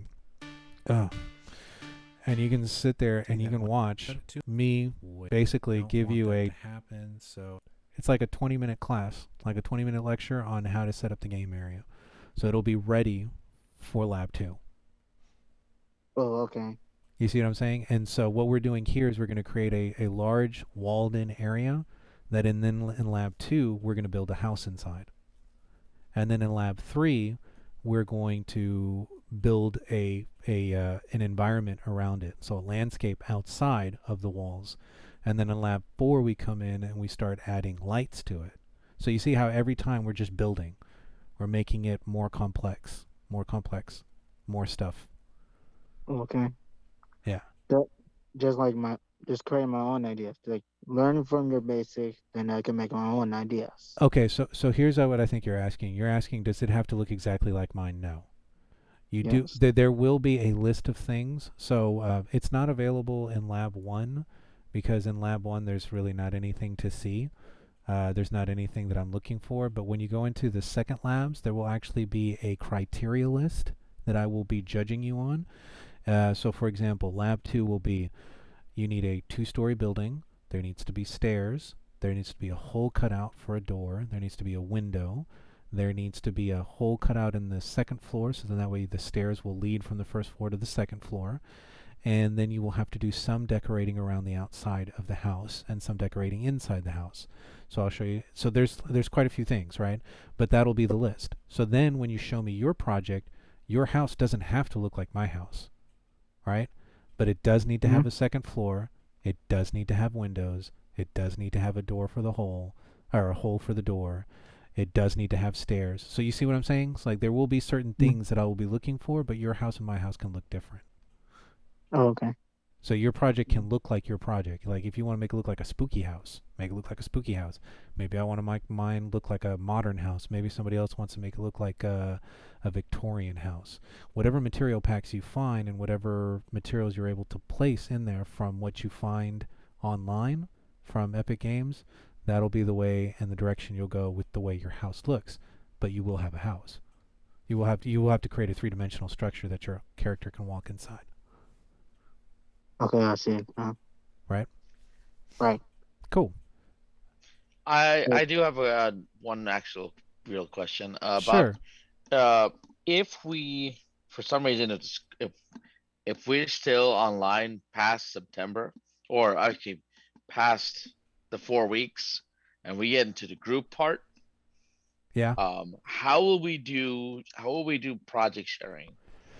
So this is something that I'm actually going to cover when we get closer to that, but just so that you're aware of Discord, you're aware of Google Hangouts, you're aware of, you can do Zoom calls, you can do whatever. I mean, however your group decides that you guys are going to come together to do your meetings, that's outside of me. That's however you guys. I can make Well, what recommendations. I I mean could by say. version, like I mean like in terms of like version control and making sure that So there if there everyone needs to is work on the same project, there is there is GitHub, mhm. and that is a project management online software tool that you can use.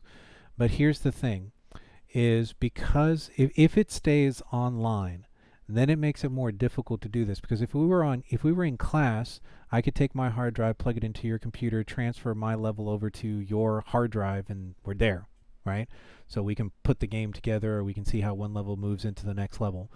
If you're going to be doing it online, then you're going to need to be going through something like GitHub, where you can have an organization for that, or you would have to create your own FTP site, file transfer protocol site, for you to be able to upload information and then be able to download it. Now, your levels are going to be big. I mean, they're going to be big, large files. So it's not going to be as easy to send whole levels to somebody as it would be to send, let's say, assets. So maybe I come up with a material, a skin that I like, that let's say looks like a good rock material. And I want you to use it in your level because we need to make the levels look the same. But I made this one. It's much easier for me to send you that file than it is to send my whole level. And then you would just integrate that into your game, and you would apply it to whatever static mesh you need to. So at that point, what we will hopefully be working on would be sending small files to each other. And a lot of that can be done through things like Discord. There you can email things up to a certain size. There are other services like WeTransfer that will allow you to send up to 2 gigs worth of file if it's and in multiple files if you need to. So there are different ways to send information back and forth, but that will be covered more when we get closer to Project One. In fact, that's in my spill for Project One. I do know that Unreal Engine has something like this. I put in the link in the chat for collaboration on Unreal Engine, but I don't know anything about it. Yeah, I know that they've been adding certain things. I think GitHub is still sort of the one that I think everybody goes to because it's been around the longest, I suppose, and does the best job. And plus, you can do other kind of projects in there, not just gaming projects, where you need multi-version control. But in this, for example, everybody's level, like when you start working on a group project, everybody will be working on their own individual levels. So they'll open up their own project, work on their own level. Maybe sometimes you'll need to move materials from one person to another person. Maybe you're trying to show them how to do coding on something, and that's where the Zoom calls will come into play. So you can do screen sharing. You can see what their screen looks like. You can show sometimes, depending on your what you've paid for in Zoom, you can actually which is why I've got Pro version on my Zoom, is I can actually not only just you can show me what your screen is, but I can actually go into your screen. I can actually, I forget what the actual term of this is. It's like PC, a remote access. I can remote access your computer and move your mouse around and use my keyboard to type stuff in, right? So there's ways that you can do that. So maybe you're working on a level, your teammate maybe isn't really great at programming, and you need to get something programmed on their level.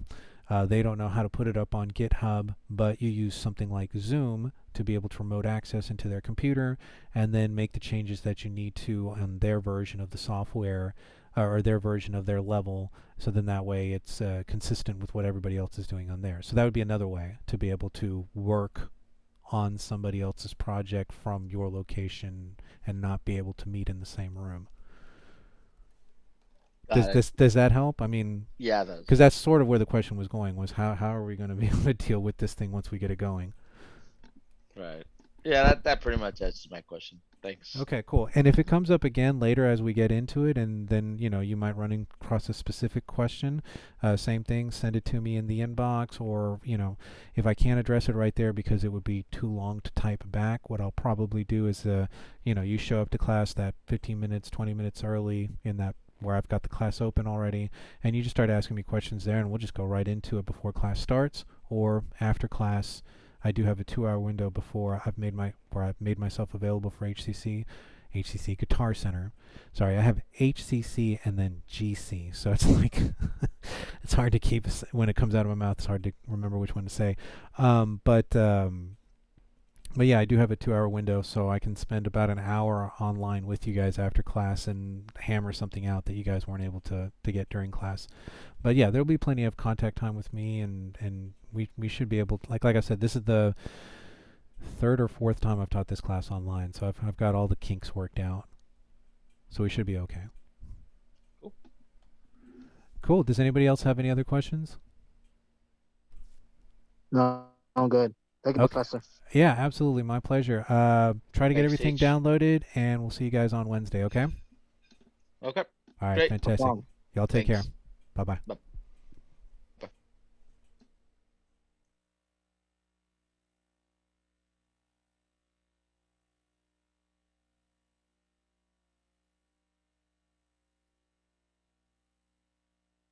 So I can delete meeting, okay?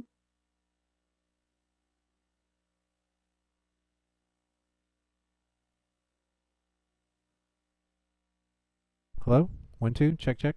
Did you have... I think I just missed you. Sorry, I had taken the headphones off. Okay, but I'll see you guys next class. Bye-bye.